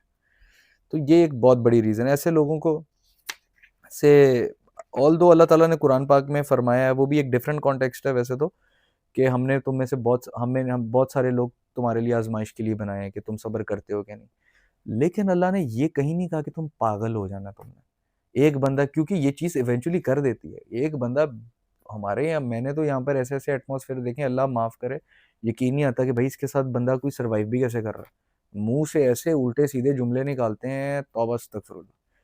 तो भाई ऐसे मौके पे अगले को बड़े तरीके से रिस्पेक्टफुली हाथ नहीं चलाना, गाली नहीं देनी, लिहाज़ करना है, उम्र का लिहाज़, सारी चीज़ें। लेकिन प्लीज़ थोड़ा-सा ना अपने अंदर इतने गट्स और हिम्मत, गिल्ट निकाल दें अपने अंदर से। कुछ नहीं होता, कुछ नहीं कहेंगे। अल्लाह पाक ने कहीं नहीं कहा कि तुम्हें ज़लील किया जा रहा हो, कुछ किया जा रहा हो और आप बैठे जी तज़किया कर रहे हो, तब तज़किया नहीं करना होता। तब तज़किया यही होता है कि आपने कंडेम करना होता है। तब दूसरी रस्म अदा करनी होती है। तो तब आपने अब बड़े तरीके से रिस्पेक्टफुली आप करें और कुछ नहीं होगा। मैं आपको लिख के देता हूँ, कभी बंदा आपको कोई इस तरह की बात करे ना, तो एक चीज़ तो ये कि इनको ना चीखें चिल्लाएँ ना इनके मतलब आप इनके आगे एकदम रोने बैठ जाएँगे ना कुछ, इनको बड़ा मज़ा आता है नेगेटिव। या तो अपने अंदर इतना हौसला पैदा करें कि बिल्कुल साइलेंट हो जाएँ और इनको रिस्पॉन्ड ही ना करें, इनको बड़ी चुभन होगी, बड़ी तकलीफ। इनको ऐसा लग रहा होता है कि सामने वाले को नज़र ही नहीं आ रहा, जबकि आप लिहाज़ कर रहे होते हो। अगले का लिहाज़ कर रहे होते हो कि यार अभी मैंने इसको 2-4 सुना दी, ये मेरे से उम्र में बड़ा है, ये बाद में ये कितना बेइज़्ज़त हो जाएगा। ये कितना ये मैं इसको महफ़िल में और जी बैठ के हमारे यहाँ पर महफ़िल में बैठ के नसीहतें की जा रही होती हैं। भाईजान महफ़िल में नसीहत नहीं होती है, महफ़िल में नसीहत तज़लील के मुतरादिफ़ होती है। नसीहत हमेशा अकेले में की जा रही होती है। तो हमारे यहाँ पे वो ऐसे 4-5 लोग बैठे हुए हैं अगले को, यार तुम्हें नहीं इस तरह नहीं तुम देखते चीज़ों को। अगले बेचारे का दिल ख़राब कर देते हैं। तो ये होते हैं कुछ जोंक तबीयत लोग होते हैं, ऐसे लोगों से अल्लाह की पनाह माँगा करें। दूर रहा करें, ज़्यादा तंग करें तो ज़रा 2-4 तरीके से सुना दिया करें, बदतमीज़ी नहीं करनी, उम्र का लिहाज़ कर लिया करें। तो ये एक बहुत बड़ी रीज़न है हमारे जो है इनर टर्मॉइल की आजकल। फिर ट्रॉमा भी हो जाता है। पोस्ट ट्रॉमेटिक स्ट्रेस डिसऑर्डर आ जाता है, ट्रिगर्स ऑन हो जाते हैं, इंसान फिर अंदेशे पालता है, डर डर के चल रहा होता है, सेंसिटिविटी बढ़ जाती है और फिर बंदा को समझ नहीं आ रही होती। फिर ऐसे में कभी कभार इंसान का जब आपका ट्रॉमा और ये नेगेटिविटी बहुत बढ़ जाए तो अल्लाह को लेके गुमान भी नेगेटिव हो जाता है। लोग इस बारे में बात नहीं करते हैं क्योंकि हमें मज़हब के नाम पे डराया जाता है, धमकाया जाता है। लाइक आई सेड बिफोर, नाउज़ुबिल्लाह अस्तगफिरुल्लाह, खुदा को खौफ और वहशत की अलामत बनाया जाता है, उसको सेपरेट किया जाता है, उसको न जाने क्या कुछ हमारे यहाँ पे किया जाता है। ऐसा फ़ील कराया जाता है, नहीं भई तुम कनेक्ट नहीं कर सकते उसके साथ और न जाने क्या कुछ नहीं किया जाता। ही सीज़ यू। उसको आपकी रगे-जाँ से भी ज़्यादा करीब है, आपकी और मेरी। वो ही सीज़ एवरीथिंग। वो है ना कुरान की आयत कि तुम्हारा रब भूलने वाला नहीं। ही डज़न्ट फॉरगेट। तो ये जो सब्र आप कर रहे हैं, जिस भी एग्नी से आप गुज़र रहे हैं, ही सीज़ दैट और वो उस वक़्त आने पे बड़े-बड़े के ऊपर फिर जब डरने का वक़्त होता है, ये तबीयत बहाल भी कर दी जाती है ऐसे लोगों की। मैंने तो अपनी ज़िंदगी में देखा और तबीयत बहाल कर दी जाती है, लेकिन right now we are talking about those people जो कि इन चीज़ों से गुज़रे होते हैं, तो मनूवर किस तरह करना होता है। पहले तो यार ऐसे लोगों से अपने आप को डिस्टेंस करें, कंडेम करें और तरीके से डिस्टेंस करें। और अगर ट्रॉमा, एंग्ज़ायटी और इस तरह की चीज़ें बहुत बढ़ गई हुई हैं ना, तो ये चीज़ याद रखिए कि आपके अंदर कोई मसला नहीं है, अगला अपनी इनसिक्योरिटीज़ आप पे प्रोजेक्ट कर रहा है, ठीक है? उसके अपने साथ ये हुआ था, तो बजाय इसके कि वो अपने ऊपर काम करता और एम्पैथी जो है एल्केमाइज़ करता अपने अंदर से, वो भी वही नेगेटिविटी आप पे प्रोजेक्ट करने लग गया, ठीक है? तो आप अगर रिएक्ट कर रहे हैं तो आप you are not being egoistic, there is a difference between being egoistic and having a self esteem. ठीक है? इस्लाम एक्नॉलेज करता है सेल्फ एस्टीम। ये कहीं पर नहीं इस्लाम ने कहा हुआ, ये वो और तरह का वो रिलीजन है। ठीक है, मलामत इंसान लेता है, सारी चीज़ें हैं ये वो। लेकिन आप इस तरह अगर बहुत ही खामोश बैठेंगे तो ये तो उसको इनकरेज करने वाली बात है। तो ज़रा थोड़ी बहुत सुना के तबीयत बहाल कर दें। उसके अलावा अच्छा जी, पोस्ट ट्रॉमेटिक स्ट्रेस डिसऑर्डर हो रहा था, तो जिससे जो इंसान के ट्रिगर्स ऑन हो जाते हैं, फिर छोटी-छोटी चीज़ें, बात को गुज़रे हुए इतना टाइम हो गया हुआ होता है, आप उसका शिकार हो रहे होते हैं वो। देखें, पहले भी मैंने ये चीज़ कही है कि ये सारी चीज़ें अपनी जगह बिल्कुल ठीक हैं। एट द सेम टाइम अपने साथ ना ज़रूरत से ज़्यादा हमदर्दी नहीं रखनी होती। Don't be overly self sympathetic with yourself. कहीं न इंसान खुद भी फरिश्ता नहीं होता, मैं भी फरिश्ता नहीं हूँ, ना आप फरिश्ता। हमने भी कहीं न हमसे भी किसी को चोट लगी होती है। हमने भी किसी के साथ ना बुरा किया होता है। तो इस चीज़ को ना थोड़ा-सा ज़हन में रखना है। बहुत ज़्यादा सेल्फ पिटी में नहीं जाना, ये तरीका ठीक नहीं होता। एक चीज़ तो ये है। और दूसरी चीज़ ये होती है कि यार बहुत ज़्यादा नहीं, बट अगले को थोड़ा-सा ना मार्जिन देना होता है। अगर हाँ, बहुत ज़्यादा दफ़ा आप ऑलरेडी दे चुके हैं और अगला नहीं बाज़ आ रहा, तो फिर वही लाइक आई सेड जो करना है। बट थोड़ा-सा मार्जिन ये देना होता है कि यार अगर मुझे अल्लाह ने तौफ़ीक दी हुई है ना नेकी की, और मेरा दिल अल्लाह ने, तो इसमें मेरा भी कोई ख़ास कमाल नहीं है। Okay, I am enduring pain, अल्लाह देख रहा होता है, अल्लाह बंदे को सब्र भी दे रहे होते हैं, सब्र अल्लाह की तरफ से होता है। ये सच वल्लाह आलम बंदे की बस की चीज़ नहीं है, अल्लाह उतारता है बंदे पे। बहरहाल एक काट से तो गुज़ारा जा रहा होता है। तो यार इसमें आपका भी कोई कमाल नहीं है। हमें अल्लाह ने अगर आपको अगर अल्लाह ने थोड़ा जज़्बाती और हसास दिल दिया, नरम दिल, तो ये एक ब्लेसिंग है। It's not a curse, it's a gift of God. But you know some gifts come at a cost. इसकी एक प्राइस होती है जो इंसान को पे करनी पड़ती है, और हर चीज़ की एक ज़कात निकालनी पड़ती है। अकल की एक ज़कात होती है, माल की एक ज़कात है। तो ये जो आपका एक नरम सा दिल है चिड़िया की जैसा, जो कि ज़रा-ज़रा सी बात को महसूस कर लेता है, ये कोई कमज़ोरी नहीं है, ये उसकी अता है। वो चाहे तो सख्त कर दे। आप चाहेंगे कि आपका दिल सख्त हो जाए? दिल सख्त हो जाएगा तो उसकी आवाज़ को सुनेंगे कैसे? वो तो आती ही यहाँ पे, वो तो आता ही यहाँ पे। वो यहाँ मोहब्बत इलाही का जामे लफ्ज़ दिल में आता, दिमाग में नहीं आता। ये बात याद रखिएगा, तो ये एक ब्लेसिंग है। बस हमने इसको थोड़ा-सा मनूवर करना है। मनूवर कैसे करना है? थोड़ा-सा सेल्फ अवेयर होना, अपने साथ थोड़ा-सा वक़्त गुज़ारना है। जब आप अपने साथ वक़्त गुज़ारेंगे, तो आपको नज़र आएगा कि आपकी नफ्सियात आपके साथ कर क्या रही हैं। With the passage of time आपकी सेंसिटिविटी, आपकी ओवरथिंकिंग, ये चीज़ें नॉर्मलाइज़ हो जाएँगी। थ्रू ज़िक्र, थ्रू नमाज़, ये सारी चीज़ें हैं। बट मैं वो टिपिकल दकियानूसी बातें नहीं मैं करूँगा। यार तुम वो एक तो हमारे यहाँ ये बड़ा प्रॉब्लम है। ज़रा-सी कोई बात हो, अगला आके कहता है, "यार एक तो तुम नमाज़ ही ना पढ़ते, इसलिए तुम्हारी ज़िंदगी में मसले हैं।" नमाज़ ना पढ़ने से मसले आते हैं, 100% बात ठीक है। बेबरकती होती है, 100% बात ठीक है। और लेकिन भाई अगला ना नमाज़ के लिए तब जाएगा, तुम उसको मोहब्बत तो अल्लाह की उसके दिल में डालो। खौफ और वहशत की अलामत बना के रखोगे, वो कैसे लपकेगा अपने रब की तरफ? 114 सूरतें हैं कुरान की, उनमें से 113 जो हैं बिस्मिल्लाह से शुरू होती हैं, बिस्मिल्लाह रहमान रहीम, the most merciful, the most benevolent, the most kind. एक सूरत है, गालिबन सूरह सजदा या सूरह तौबा में से कोई एक सूरत है, मैं इस टाइम पे रिकॉल नहीं कर पा रहा, जो बिस्मिल्लाह के बगैर शुरू हो रही होती हैं। You can correct me if I am wrong right now, I am not able to recall it, but सूरह सजदा या सूरह तौबा में से कोई एक सूरत है, जो बिस्मिल्लाह के बगैर है। बाकी 113 सूरतें हैं। ये बातें कोई नहीं बताता। वो फरमा रहे हैं कि मैं बंदा मेरे इतना करीब आ जाता है नमाज से और बाकी दीगर नवाफिल से और दीगर इबादत से, कि मैं उसका हाथ बन जाता हूँ, जिससे वो पकड़ता है, आँख जिससे वो देखता है, कान जिससे वो सुनता है। ये वाली बातें कोई बता नहीं रहा। मैं बंदे के उसके गुमान के मुताबिक है, वो मेरे साथ, वो जो मेरे बारे में गुमान करेगा मैं उसके साथ वैसे हूँ। तो आप मोहब्बत का गुमान करोगे तो he will return it back to you. He sees your patience. ऐसी बात नहीं है कि बंदे को एक सबसे बड़ी प्रॉब्लम जो बंदा इस चीज़ में एक उससे गुज़रा होता है ना, बंदे को लगता है यार मैं अकेला हूँ, और इस सारे नेगेटिव एक्सपीरियंस के बाद आपका गुमान डैमेज होता है। आई सी दैट। ये एक बहुत बड़ा प्रॉब्लम है। बंदे को लगता है आसमान खामोश है, मेरी शायद कोई सुन ही नहीं रहा है, मैं अकेला ही पागल होता फिर रहा हूँ। ऐसा बिल्कुल भी नहीं।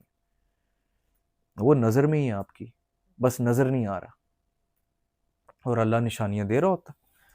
अपने पहचान करवा रहा होता है, अपनी मार्फत दे रहा होता है, बस दिल की आँख से देखना होता है। कभी वो दिल पे सकीनत तारी करता है, कभी कुरान की किसी आयत के थ्रू आपको जवाब दे दिया जा रहा होता है, कभी ज़ुबान खल्क की बात में आपके लिए एक निशानी होती है। ज़ुबान खल को नकारा खुदा समझा करो। ये मेरे दोस्त अली ने मुझे जुमला बताया था, बड़ा काम आया मेरी ज़िंदगी में। तो इस तरह से जवाब दिया जा रहा होता और आपके ख़यालात में हरकत की जा रही होती है, आपके दिल में ठंड डाली जा रही होती है। सच्चे ख्वाब और वो इस तरह की चीज़ों में मैं नहीं जाता, रियलिस्टिक बातें करनी चाहिए। तो अल्लाह तो बंदे के साथ होता है।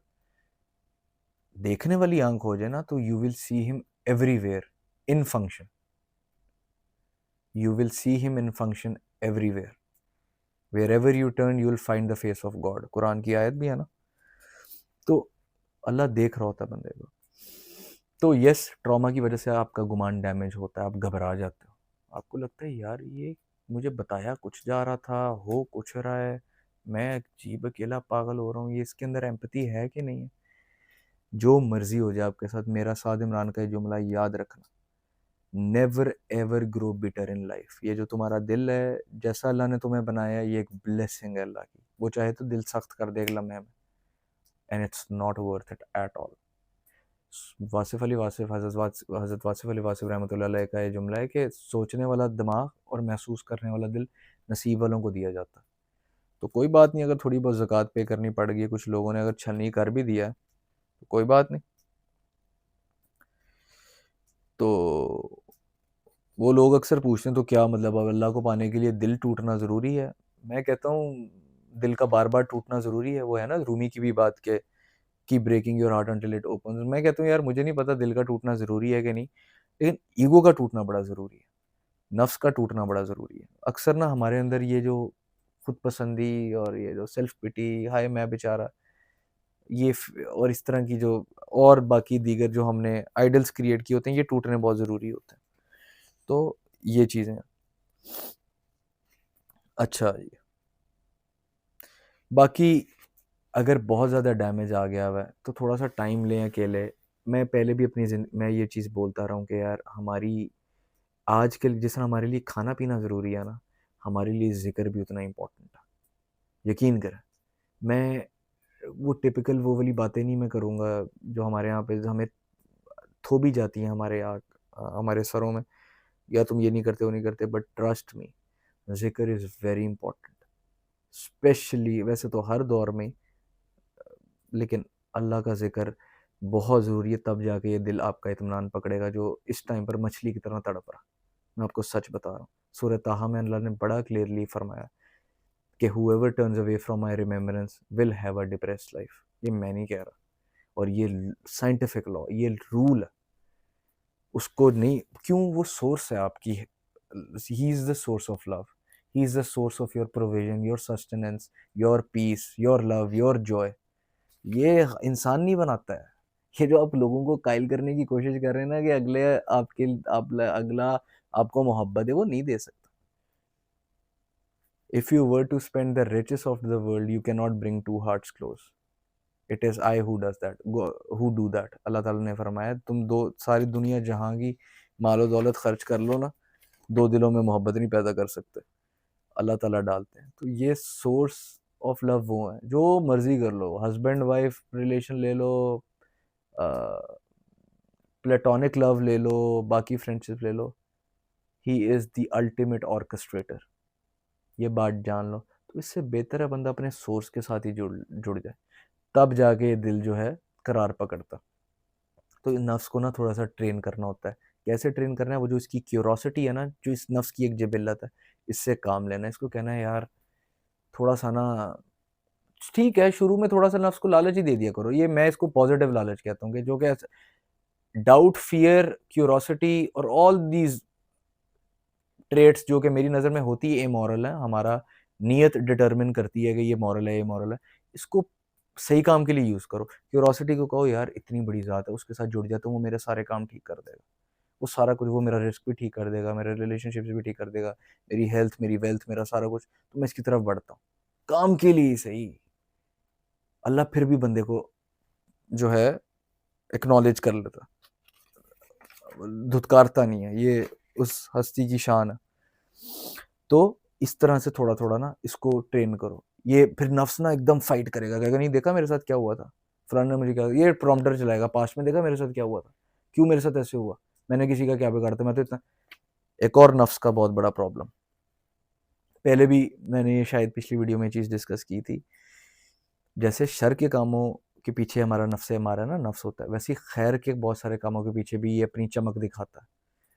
तकद्दुस का फ़रेब इसमें आ जाता है। जैसे ही ये खुद को थोड़ा-सा प्यूरिफ़ाई करेगा ना, ये मौसूफ़ इतने नेक हो जाएँगे कि इसको अपने अलावा हर इंसान गुनहगार नज़र आ रहा होगा। हर इंसान ये ऐसे ही जज करने लगे, ऐसे लोगों के सामने जो है ना, ज़रा अपनी तकद्दुस की शान में डूब के ना थोड़ा सर हिलाएगा। हाँ, आजकल मैं वो फ़जर में इतने टाइम उ उठता हूँ, वो तहज्जुद में किली में उठा था ना, तो ऐसे ओ भाई लोगों को बताने की क्या ज़रूरत है? अपने तक रखो, उसने तौफ़ीक दे दी, छीन लेगा वरना, ठीक रहोगे फिर। तो ये चीज़ों को बस अपने तक रखना है। वो नहीं मैं तो जी ऐसे, मैं तो वैसे, ये मैं ही करता रहेगा। तो ये इसके पीछे भी नफ्स, तो हमारे तकद्दुस के फ़रेब के पीछे भी अपनी चमक दिखाएगा। वो कोई नेकी का काम कर रहा होगा, किसी को सदका खैरात कर रहा होगा, तो एक्सपेक्ट कहीं न कहीं दिल के अंदर एक आवाज़ आएगी कि यार कोई मुझे देख क्यों नहीं रहा?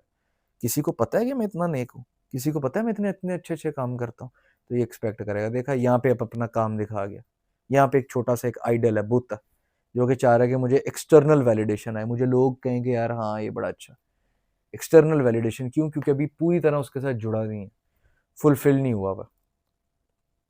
तो यहाँ पे ये एक्सपेक्ट करता है कि इसको थोड़ी-सी वैलिडेशन दी जाए, इसको थोड़ा-सा जो है, या इस तरह से ये अपनी चमक-दमक दिखा रहा होता है। वो एक हदीस भी है ना कि क़यामत वाले दिन 3 तरह के लोग आएँगे, एक पहले आलिम आएगा, फिर एक वो आएगा, शहीद आएगा, फिर एक बहुत सखी आएगा। तीनों कहेंगे जी हमने आपके, अल्लाह पूछेंगे तुमने क्या किया? वो कहेगा मैं आपकी जान में शहीद हुआ। एक कहेगा जी मैंने जी इतना पढ़ाया, एक कहेगा ये। तो अल्लाह तीनों को कहेंगे झूठे हो तुम। तुम तो ये सारे इसलिए कर रहे थे ताकि दुनिया तुम्हें एक्नॉलेज करे, तुम मेरे लिए तो कर ही नहीं थे रहे। हदीस कुदसी है ग़ालिबन ये। तो इस तरह से जो है हमारा नफ्स चमक-दमक दिखाता है। तो इसकी क्यूरोसिटी से काम लेना है, इसको अल्लाह की तरफ लेके जाना है। फिर ये गम नहीं भुला सकता, नफ्स का बड़ा प्रॉब्लम है। कहता है मेरे साथ क्यों हुआ? मतलब ऐसा-ऐसा रोग है, मैं तो इस थोड़े से अरसे में जो थोड़ा बहुत मैंने काउंसलिंग की लोगों, मतलब जो लोगों के साथ एक राय हिसाब-किताब और काउंसलिंग सेशंस भी कुछ लिए, वो ऐसा-ऐसा रोग मैंने सुना, मुझे तो अपनी ज़िंदगी जन्नत की ज़िंदगी लगती है। ऐसा-ऐसा तौबा अस्तगफिरुल्लाह रोग है, ऐसा-ऐसा क्राइम है जो लोग कर रहे हैं, भाई-बहन एक-दूसरे के साथ कर रहे हैं, लोग एक-दूसरे के साथ कर रहे हैं, तौबा न जाने। तो बंदे को क्या होता है कि ये कहता है, नफ्स कहता है नहीं जी मेरा गिल्ट, मेरा ग्रीफ सबसे बड़ा, तो ये गम नहीं भुला पाता। इसकी अपनी को बनाई हुई फ़ुज़ूल किस्म की हमने जो है ऊट-पटांग गंदा गलीज़ किस्म का मवाद हमने अपने आप को दिया हुआ है। लाइक आई सेड, घूम फिर के ये डिस्कशन वहीं पे रिवॉल्व करती रहेगी इंशाल्लाह, जहाँ से मैंने स्टार्ट की थी, कि हमारे मोटिवेशनल स्पीकर्स भी वो फ़ीड करे जा रहे हैं उनको, पैशन, पैसे बनाओ, ऐसे करो। अच्छा ठीक है, बहुत अच्छी बात है। लेकिन भाईजान मोटिवेशन के साथ परसेप्शन भी देना है कि अगर ना कर पाओ तो क्या होगा? तो ये जो कुरान ये जो बात कर रहा है कि मैं लोगों को 3 स्टेजेस से गुज़ारता हूँ, किसी को अमारत से, किसी को दरमियानों से, किसी को गरीबी से, तो इस फ़र्क का क्या होगा? जैसे हम सारे कहीं न कहीं गुज़रते हैं, लाइफ़ स्टार्ट कहाँ से हुई, मिडल क्लास थे, फिर अल्लाह ने और ऊपर किया ये वो।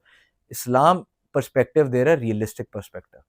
ये ओवरनाइट सक्सेस, फिर हमें एकदम से लोग क्या कहते हैं जी, वो देखते हैं रील अगला, जिसमें झूठे लोग आदि अपनी सिर्फ़ खुशियाँ शेयर कर रहे हैं। उनकी अपनी पर्सनल लाइफ़ मेस का शिकार है, मिज़रेबल हुई हुई है लाइफ़। लोगों को बता रहे हैं देखो मैं ये कर रहा हूँ, हम अब मैं और मेरा शौहर खाना खा रहे हैं, मैं और मेरी बीवी खाना खा रहे हैं।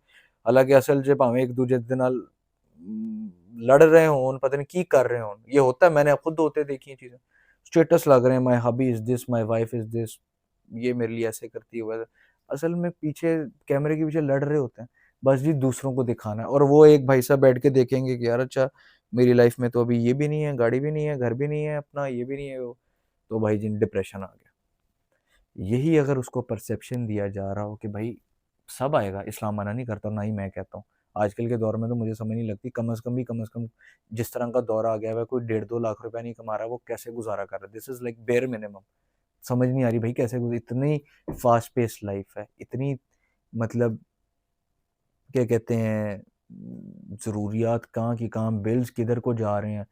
ऐसे में वो जो थोड़े बहुत आपके मेरे जैसे लोग जिनको थोड़ी-सी आखिरत की भी फ़िक्र है, वो नॉर्मल लाइफ़ में भी मैनूवर करने की कोशिश कर रहे हैं, उन्हें तो समझ ही नहीं लग रही भाई मैंने जाना किधर को है? मैं करूँ तो करूँ क्या?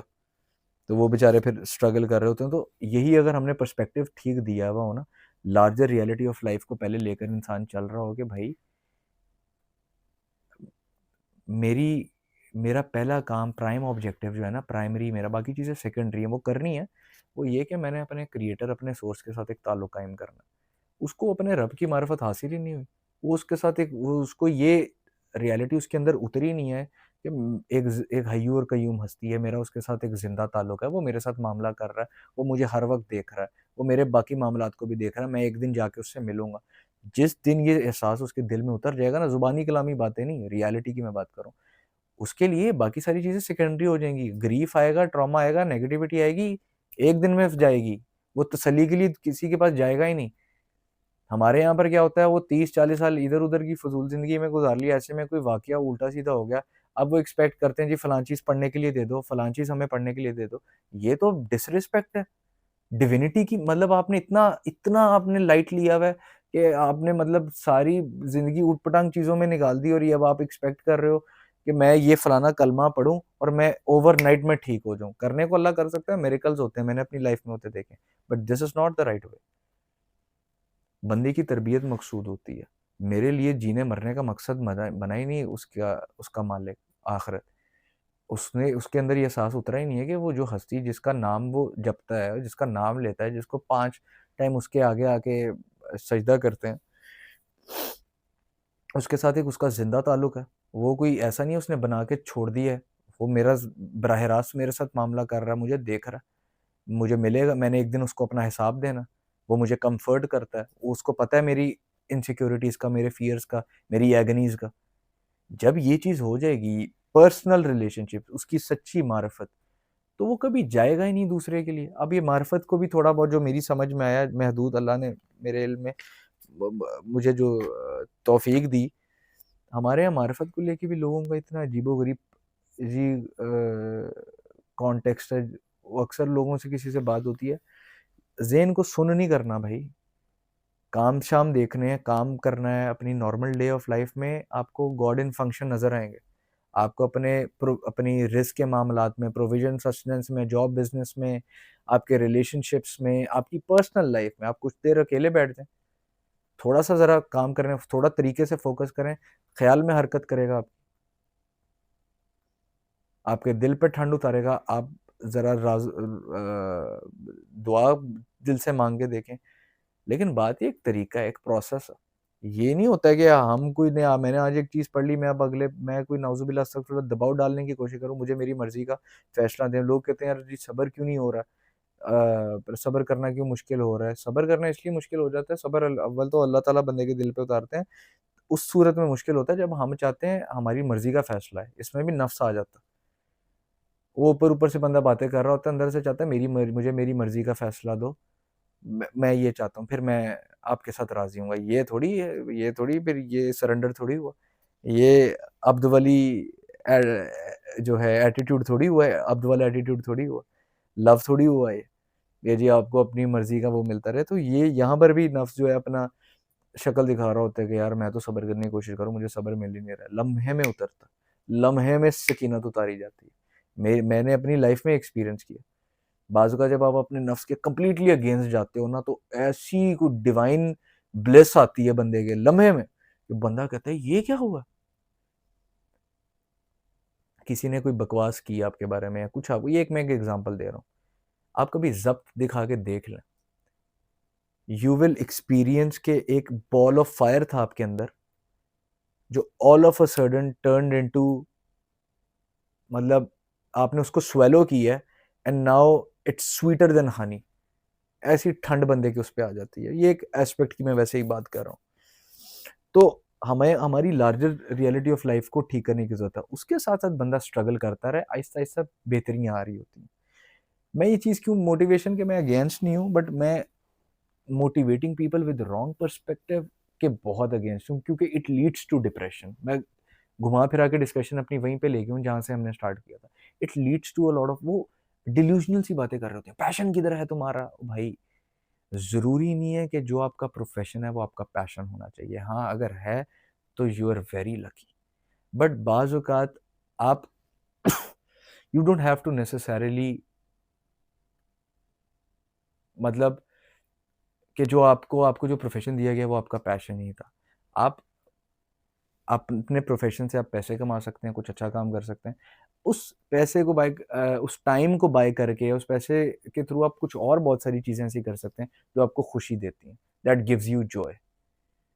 मैं ये बात किसी वजह से कर रहा हूँ क्योंकि हम अल्लाह ताला ने डिफरेंट क्लासेस ऑफ पीपल बनाए हुए हैं और ये स्टैचर चेंज होता रहता है। किसी को अमीरी, गरीबी, दरमियाने कभी कहीं से गुज़ारा जाता है। हमें इसको थोड़ा-सा एम्ब्रेस करना होता है, तब जाके एक हम ना थोड़ा करार पकड़ते हैं। जब मैं ओवरनाइट एक्सपेक्ट करूँगा कि मुझे अमीर होना है, सक्सेसफुल होना है, किसी को देख के एकदम मेरे अंदर आग लगी है कुछ, इस तरह चीज़ें खराब हो जाती हैं। तो ये this is what my point is. अच्छा, फिर अब ट्रैप्स ऑफ ईगो की मैं बात कर रहा था कि कैसे तकद्दुस के फ्रेम में चला जाता है। एक और बहुत बड़ा प्रॉब्लम है, रिलीजियस ओसीडी। बाज़ लोगों को लगता है इतनी दीनी होने की कोशिश करते हैं, मतलब वो उनको लगता है जैसे कि तौबा अस्तगफिरुल्लाह, जैसे उनके इख्तियार में है नेक हो जाना महज़। अल्लाह की तौफ़ीक शामिल हाल अगर नहीं है ना, तो बंदा टकरे मारता है जा के। तो क्या होता है उससे? जब बंदा अपने ऊपर हद से ज़्यादा दबाव डाल लेता है, there is this thing called religious OCDs, जिसका आजकल बहुत सारे लोग शिकार हैं। खौफ़ों का शिकार हो जाते हैं, डर का शिकार हो जाते हैं, मेरे से ये ना हो जाए, मैंने कोई गुनाह तो नहीं कर दिया, मैंने कुछ ऐसे तो नहीं कर दिया, मेरे से ये तो नहीं हो गया, मेरे से वो तो नहीं हो गया। मेरे से मेरी दुआ कबूल हुई कि नहीं हुई, मेरी नमाज़ कबूल हुई कि नहीं हुई। और ये चीज़ें, मैं कुछ चीज़ें इधर डिस्कस नहीं करना चाहता है, बढ़ते-बढ़ते बड़े अजीबो-गरीब जगहों पे चली जाती हैं। फिर मुक़द्दस हस्तियों के बारे में वो अजीबो-गरीब ख़्यालात आते हैं, नमाज़ को लेके अजीबो-गरीब ख़्याल आते हैं, किसी को लगता है मेरा वज़ू नहीं हुआ, किसी के साथ ये तब होता है जब आप इस नन्ही-सी जान पे ज़रूरत से ज़्यादा दबाव डाल दो। यार, आप हमारे इख्तियार में नहीं होता है कि हम नेक हो जाएँ। फ़कीर हैं हम, रब्बी इन्नी लमा अंज़लता अलैहा मिन खैरिन फ़कीर, एक्सेस उसने ग्रांट करनी है उस हस्ती ने। तो जिस हस्ती ने एक्सेस ग्रांट करनी है, आप उसके साथ किसी दिन जाके अपना ये उज़र पेश कर दो, मालिक मेरी नीयत पूरी है, मुझे नेक होना है, तेरी दोस्ती के काबिल होना है, तेरी मोहब्बत के आगे बढ़ना है। प्लीज़ मेरी ज़रा चॉइसिंग को भी आप खुद ही देख लो, मेरे से ये दबाव नेक होने का नहीं। तो वो चलाता रहेगा। छोटी-मोटी गलती हो जाएगी, उसको भी नेमत ही समझना। अगर अंदर से मलामत आ जाएगी कि यार मैं चलो सॉरी करने की मुझे तौफ़ीक मिल गई है, तो बंधे रहोगे। फ़िरौनियत नहीं आएगी, तकद्दुस में नहीं जाओगे, क्योंकि हाँ यार मेरे से गलती हो गई, ठीक है। Only then you come to experience his mercy and you know after repentance, sincere repentance. तो that is also a form of love. Easy होके चलो। इतना दबाव डालने की अपने ऊपर ज़रूरत नहीं है, इतना ज़रूरत से ज़्यादा अपने ऊपर चीज़ों को लेना ज़रूरी नहीं है। हाँ, एक चीज़ मैं कहता हूँ कि चलो यार दुनिया के लिए ना सही, बंदा थोड़ा-सा ना अपनी आखिरत के लिए सेल्फ़िश हो जाए, और कुछ नहीं तो। तो उसके लिए यार कुछ डिसीज़न, कुछ बाउंड्रीज़ अल्लाह ने बताई हुई हैं, उनसे बचना। अल्लाह ने अगर सर्टेन एटमॉस्फेयर से आपको बचा के रखा हुआ है ना, आप दूर रहें, वो आपके लिए नहीं है। ज़िना से बचाया हुआ है, आप ना जाएँ उसके करीब। शराब, दारू और इस तरह की चीज़ों से बचाया हुआ है, आप दूर रहें। ठीक है? दिल में बुरा समझें, कंडेम करें, रोक सकते हैं जिस हद तक करें, ये वो। मगर इस चीज़ का इतना दबाव जो आप अपने सर पे ले लेते हैं ना, या तो फिर इतना हिम्मत हौसला पैदा करेंगे, वाक़ई you can make a a big change out of it. ठीक है? लेकिन ना, मतलब मैं ये चीज़ किसी वजह से कह रहा हूँ, क्योंकि हमारे यहाँ ना बहुत सारे लोग अपने ऊपर इतना दबाव ले लेते हैं, वो फिर उनकी अजीब रिजिडिटीज़ का शिकार हो जाते हैं, ओसीडीज़ का शिकार हो जाते हैं, उनके साथ न जाने पता नहीं किस किस्म के प्रॉब्लम्स शुरू हो जाते हैं वो। अल्लाह ने काम लेना होगा ना, फिर आपके पास कोई ख़ासी चॉइस नहीं रहेगी वैसा। तो चीज़ों को ना थोड़ा-सा इस तरह से हमने लेकर चलना। अपने आप को इस पे ज़्यादा दबाव नहीं डालना, क्योंकि अगर इसने आपको उल्टा दिया ना, यकीन करो बड़ा डैमेज आ जाएगा, और वो डैमेज ठीक होते-होते बड़ा टाइम लग जाएगा। ये सेंसिटिव सी मशीन है, ठीक है? हम इसको ना बड़ा अंडर एस्टिमेट करते हैं। वो जॉन मिल्टन का एक जुमला था कि don't underestimate the power of mind, it can create hell out of heaven and it can create heaven out of hell. So ये ना टू एज सॉर्ड की तरह, ये इतनी अजीबो-गरीब चीज़ है। पहले भी मैं पिछली वीडियोज़ में ये चीज़ डिस्कस करता रहा हूँ, एक दफ़ा माइंड डर जाए ना, ये बंदे का बेड़ा गर्क कर देता है, ठीक है? आप में से भी बहुत सारे लोगों ने ये चीज़ एक्सपीरियंस की होगी। अंदेशे पालते रहते हो, यार मेरे साथ ऐसे ना हो जाए, मेरे साथ वैसे ना हो जाए, ये ना हो जाए। वैसे कुछ नहीं होता, लेकिन टाइम भी वेस्ट हो जाता है बहुत ज़्यादा। एनर्जी अलहदा वेस्ट हो जाती है, थॉट अलहदा वेस्ट हो जाता है, और खाम-खाना बंदे का फ़ुज़ूल। अब वो क्यों होता है, पिछली वीडियोज़ में मैंने बताया, बंदे का फ़ाइट फ्लाइट ऑन हुआ होता है। हमारे माइंड की एक नेचर है, माइंड ने आपको हर हाल में प्रोटेक्ट करना ही करना है। ये हमारी, आप खुद वरी की कभी रूट कॉज़ में जाएँ। किसी भी किस्म की वरी की, टेंशन की रूट कॉज़ में जाएँ, या किसी भी मिज़री की रूट कॉज़ में जाएँ, जो आपके इर्द-गिर्द हो रही है या आपके अपने अंदर हो रही है। कोई आपके साथ कर रहा है या आप अपने साथ कर रहे हैं, आप या आप किसी के साथ कर रहे हैं, आपको एक चीज़ नज़र आएगी। ये चीज़ लिख लें, बाँध लें अपने साथ, दैट इज़ फ़ियर। मैं ज़लील ना हो जाऊँ, मैं कम ना हो जाऊँ, मैं मट्टी ना हो जाऊँ, मैं गरीब ना हो जाऊँ, मैं मर ना जाऊँ, कोई मुझे हल्का ना कर दे, मैं किसी के सामने हल्का ना हो जाऊँ।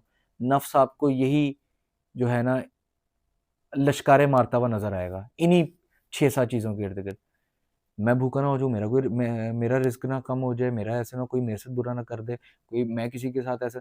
यही चीज़ रिलीजियस सोसाइटीज़ और मज़हब वाली चीज़ों में भी चल रही होती है। अल्लाह मुझे अज़ाब ना दे दे, मुझे जहन्नम ना हो जाए, मेरे साथ वो ना हो जाए। मैं वो हर वॉक ऑफ लाइफ़ में बंदा के साथ एक नेगेटिव ट्रेल ऑफ इंसिडेंट्स चल रही होती है।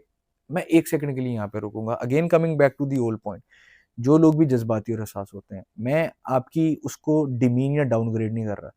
You have gone through certain negative life experiences, जिसकी वजह से आज आपकी ये वाली नौबत आई है। कोई भी जानबूझ के ऐसा नहीं करना चाह रहा होता। इवन अगर आपने किसी के साथ ज्यादती भी कर दी है, जो भी लोग आपसे टॉक्सिसिटी सरजद होगी, और इंसान ने की होते हैं, मैंने की हैं गलतियां, बहुत की हैं। जो मानने वाली बातें आपने भी की होंगी, हम करते हैं, हम भी लोगों के साथ करते हैं, घूम फिर आके हमारे साथ भी वही चीज़ें हो जाती हैं। बाज़ लोग हमारी ज़िंदगी में आजमाइश होते हैं, बाज़ हो सकता है बाज़ की ज़िंदगी में हम भी आजमाइश हों। तो अपने साथ इतनी ज़्यादा हमदर्दी नहीं रखनी होती। तो रूट कॉज़ में आपको फ़ियर नज़र आएगा। डिस्कशन मेरी घूम फिर के वहीं पे चलती रहेगी जहाँ से मैंने स्टार्ट की। फ़ियर किस चीज़ का होगा? मैं हल्का ना पड़ जाऊँ, मैं कम ना हो जाऊँ, कोई मेरे साथ ऐसे ना कर दे, मेरा बनेगा क्या? मेरा करियर का क्या होगा? आपने देखा है ये माइंड करने की क्या कोशिश कर रहा है? नफ्स आपके साथ क्या करने की कोशिश कर रहा है? आपको मिनी गॉड बनाने की कोशिश कर रहा है। इल्यूज़न ऑफ कंट्रोल दे रहा है, जबकि इसको आपको इस मोमेंट पे सरेंडर देना चाहिए था। यहाँ पर अल्लाह ताला आते हैं, डिविनिटी आती है, कुरान आता है, इस्लाम आता है, कि मैंने महज़ वॉक बाय साइट नहीं चलना है, मैंने वॉक बाय फेथ चलना है। मेरी ह्यूमन फैकल्टीज़ इस लेवल पे होनी चाहिए, मेरी मारिफत इस लेवल पे होनी चाहिए कि मैं इन फैकल्टीज़ के साथ मुझे पता हो there is a larger reality which is in control right now, जो कि 8 अरब को चला रही है, उसके साथ एक ज़िंदा ताल्लुक होना चाहिए। उसको पता है मेरे बैंक अकाउंट में इस वक़्त कितने पैसे हैं, मुझे क्या मेरी नीड है, मैंने क्या करना है, मैंने क्या नहीं करना। तो ये जो दिल हर वक़्त मछली की तरह तड़पता है ना, ये कम हो जाता है। ये जो आपका पैरासिम्पैथेटिक नर्वस सिस्टम है, ये सिम्पैथेटिक में जाता है, तो थोड़ा होश आता है, अकल बेदार होती है, बंदा कहता है यार ये मैं क्या कर रहा था, बेवकूफ़ों वाली हरकतें। इल्म का ये बात याद रखना, इल्म का एक हिस्सा ये भी होता है कि मैं नहीं जान सकता बहुत सारी चीज़ें, at least know enough to know that you don't know and you can not know all of the things all together. इल्म का एक हिस्सा ये भी है कि मेरा एक बनाने वाला परवरदिगार है, ही नोज़ बेटर। मेरा ये छोटा-सा, लोग बैठे हुए इतनी उन एरियाज़ ऑफ लाइफ़ में घुसे हुए जो हमारी डोमेन ही नहीं है, जिसमें जाना ही नहीं। तदबीर और तकदीर की बहसें कर रहे हैं। ओ भाइयों क्या हो गया है? पागल हो जाओगे इस तरह? जी स्पिरिचुअल सीकिंग कर रहे हैं, ट्रूथ सीकिंग कर रहे हैं, कर लो चलो, तदबीर तकदीर की बहस कर लो मेरी तरफ से। आप सल्लल्लाहु अलैहि वसल्लम ने मना किया है अब चालाकी करेंगे कि नहीं जी पता नहीं मिस्ट्री है सॉल्व करना, ये सीक्रेट ऑफ गॉड है, अल्लाह के राज़ों में से एक राज़ है। अब अपने छोटे से बोने जैसे दिमाग से इतना बड़ा डिवाइन विज़डम जब गैदर करने की कोशिश करते हैं ना, तो फिर दबाव आता है, फिर गुमान ख़राब होता है, फिर फ़ेथ ख़राब होता है, फिर कहते हैं एंग्ज़ायटी हो रही है, दिल घबरा रहा है, बेचैनी हो रही है, घबराहट हो रही है, तो होगी भाई। सरकार ने मना किया इन चीज़ों में नहीं जाना सल्लल्लाहु अलैहि वसल्लम 1400 साल पहले, कि अल्लाह ताला के राज़ों में से एक राज़ है, इन चीज़ों में मत बहस करो। अल्लाह ने पुरानी कौमें उड़ाई हैं, जो इस बारे में बहुत ज़्यादा टामक-टोइयाँ मारती थी, तो घुसने की कोशिश करेंगे। लाइक आई सेड, ये कुछ चीज़ें आपके इर्द-गिर्द चलती जाएँगी। वो चीज़ों का कंट्रोल आप लेने की कोशिश कर रहे हो, जो कि आपने कभी भी इसका कंट्रोल खुद लेना ही नहीं था। आपको आपके अब्द होने पे ना, बंदे होने पे इसी रियलिटी को एम्ब्रेस करना चाहिए। इकबाल का ना वो शेर याद आ गया, डिस्कशन कहाँ की कहाँ निकल गई हुई है मेरी। मैं ये बात ना किसी वजह से कहने लगा, पहले भी ये जुमला बोला है कि मोहब्बत इलाही का जो जामे लफ्ज़ था ना, वो दिल में आता। ये मैंने नासिर भाई की बुक खुद से खुदा तक में चीज़ पढ़ी थी। मैं अकल को डिमीन नहीं कर रहा या डाउनग्रेड नहीं मैं कर रहा कहीं पर भी। अल्लाह जिसको नवाजता है अकल से नवाजता है, बंदा औकात से बाहर हो जाए तो अकल सल्ब हो जाती है, जो कि मतलब एक बहुत बड़ी ह्यूमिलिएशन होती है अल्लाह की तरफ से। जो बंदे पे जब पैड़ी आई हो ना, तो वो फिर उल्टे सीधे उसकी रीजनिंग ख़राब हो जाती है, वो उल्टे सीधे फैसले करता है। लेकिन ये जो मार्फत के रास्ते पे बढ़ते हैं और अल्लाह की मोहब्बत की तरफ बढ़ते हैं, मैं एक चीज़ इसमें ना कह दूँ, इकबाल का इसमें शेर है कि अकल चिरागे राह है, मंजिल नहीं। ऐसे करके यार शेर था, वो मैं ना भूल गया हूँ एक्चुअली, मुझे अब याद आ गया, याद आ गया। गुजर जा अकल से आगे कि ये गुजर जा अकल से आगे कि ये नूर चिरागे राह है, मंजिल नहीं। ठीक है, फिर एक जगह फरमाया है, इसको अकल यार का है, अकल यार है सो भेस बना लेती है, इश्क बेचारा ना मुल्ला है ना जाहिद है ना खतीब। अब बात पता है कि ये जो अकल है ना, माइंड ये बड़ा क्लेवर, हमारा जो रेप्टिलियन माइंड है ना, हर इसको कभी आप बैठ जाए अपने साथ अकेले, नो दा सेल्फ करना है ना, अपने साथ अकेले बैठ जाए, सिर्फ अपने अंदर देखें चल क्या रहा, पता है क्या चल रहा होगा आपके इर्द-गिर्द? अचानक को माज़ी से गम आएगा, आपको कहोगे यार मेरे साथ ऐसे क्यों हुआ? तो जो आपके मेरे जैसे जज़्बाती एहसास लोग होते हैं, वो पता है क्या करते हैं? सिनेरियो क्रिएट करते हैं। मैं होता ना उस सिचुएशन में, उसको ये बोल देता। वो जब वो बात बोलने वाली थी तब बोला नहीं, बाद में बैठ के सिनेरियोज़ क्रिएट कर रहे होते हैं। मैं ऐसे कर देता, मैं उसके साथ वैसे कर देता, मैं उसको जवाब देता, मैं उसको ये बताता। वो बेचारे यही सालों-साल से करते आ रहे हैं। या ये करेंगे या दूसरी एक और चीज़ बहुत ज़्यादा कर रहे होते हैं। प्रेडिक्ट कर रहा होगा। किसी भी सिचुएशन में जाने से पहले ना कहेगा कि यार अब अगर मैं मतलब मिसाल के तौर पे वो कहीं जा रहा है, किसी इवेंट पे जा रहा है, किसी गैदरिंग में जा रहा है, उसको पता है यहाँ पे सर्टेन लोग होंगे, तो पहले एक सिनेरियो क्रिएट करेगा। हाँ, अगर अगले ने मुझे ये बात की तो मैं उसको ये कहूँगा, ऐसे कहूँगा, वहाँ पे ऐसे होगा, वो वैसे होगा। कल ये होने जा रहा है तो मैं ऐसे करूँगा, मैं वैसे करूँगा। प्रिडिक्शन शुरू कर देगा। चीज़ों से पहले ही ना चीज़ों को प्रिडिक्ट करने की, पागल हो जाओगे इस तरह। ये हमारी डोमेन ही नहीं है। कब होगा, कैसे होगा, ये गलत इल्म। इल्म ये है कि मैंने इस टाइम पे right now I am suppose to take one step at a time, इसमें मैंने क्या करना। Am I walking by faith? If yes then good, but if I am only walking by sight, sooner और later आप इस तरह का शिकार हो जाओगे। क्यों? क्योंकि इतने सारे पैरामीटर्स हैं, इतने सारे डायनामिक्स हैं, ये छोटा सा माइंड बेचारा नहीं ग्रास्प कर सकता। इसमें इतनी वो ही नहीं है, ये बना ही नहीं, इसका काम ही नहीं है। ये गॉड थोड़ी है, नाउज़ुबिल्लाह अस्तगफिरुल्लाह।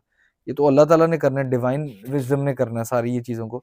तो मैंने वो करना है जो मेरा काम है, ठीक है? One step at a time चलना है लेके, नमाज़ पढ़नी है, अल्लाह को याद करना है, ज़िक्र-अज़कार करना है, कुछ वक़्त अपने साथ अकेले गुज़ारना है जो कि बहुत इम्पोर्टेंट है, अपना तज़किया करना है, अपने साथ बैठ जाना है। अपने साथ बैठोगे तो आपको 7-8 चीज़ें रिपीटेडली नज़र आएँगी। पास्ट की कोई चीज़ आएगी, फ्यूचर का फ़ियर आएगा। फिर अचानक से आप, यही मेन आपका इनर टर्मोइल है। फिर आप देखोगे कोई एंगर आ जाएगा, वहाँ से निकलोगे एकदम लस्ट आ जाएगी, ख़्याल आ जाएगा अरे मैं ये कर लूँ। फिर वहाँ से निकलोगे अचानक ख़्याल आएगा यार एक डोपामाइन का स्पाइक चाहिए, क्या करूँ? सिगरेट लगा लूँ। यहीं से आपकी एडिक्शन शुरू हो जाएँगी।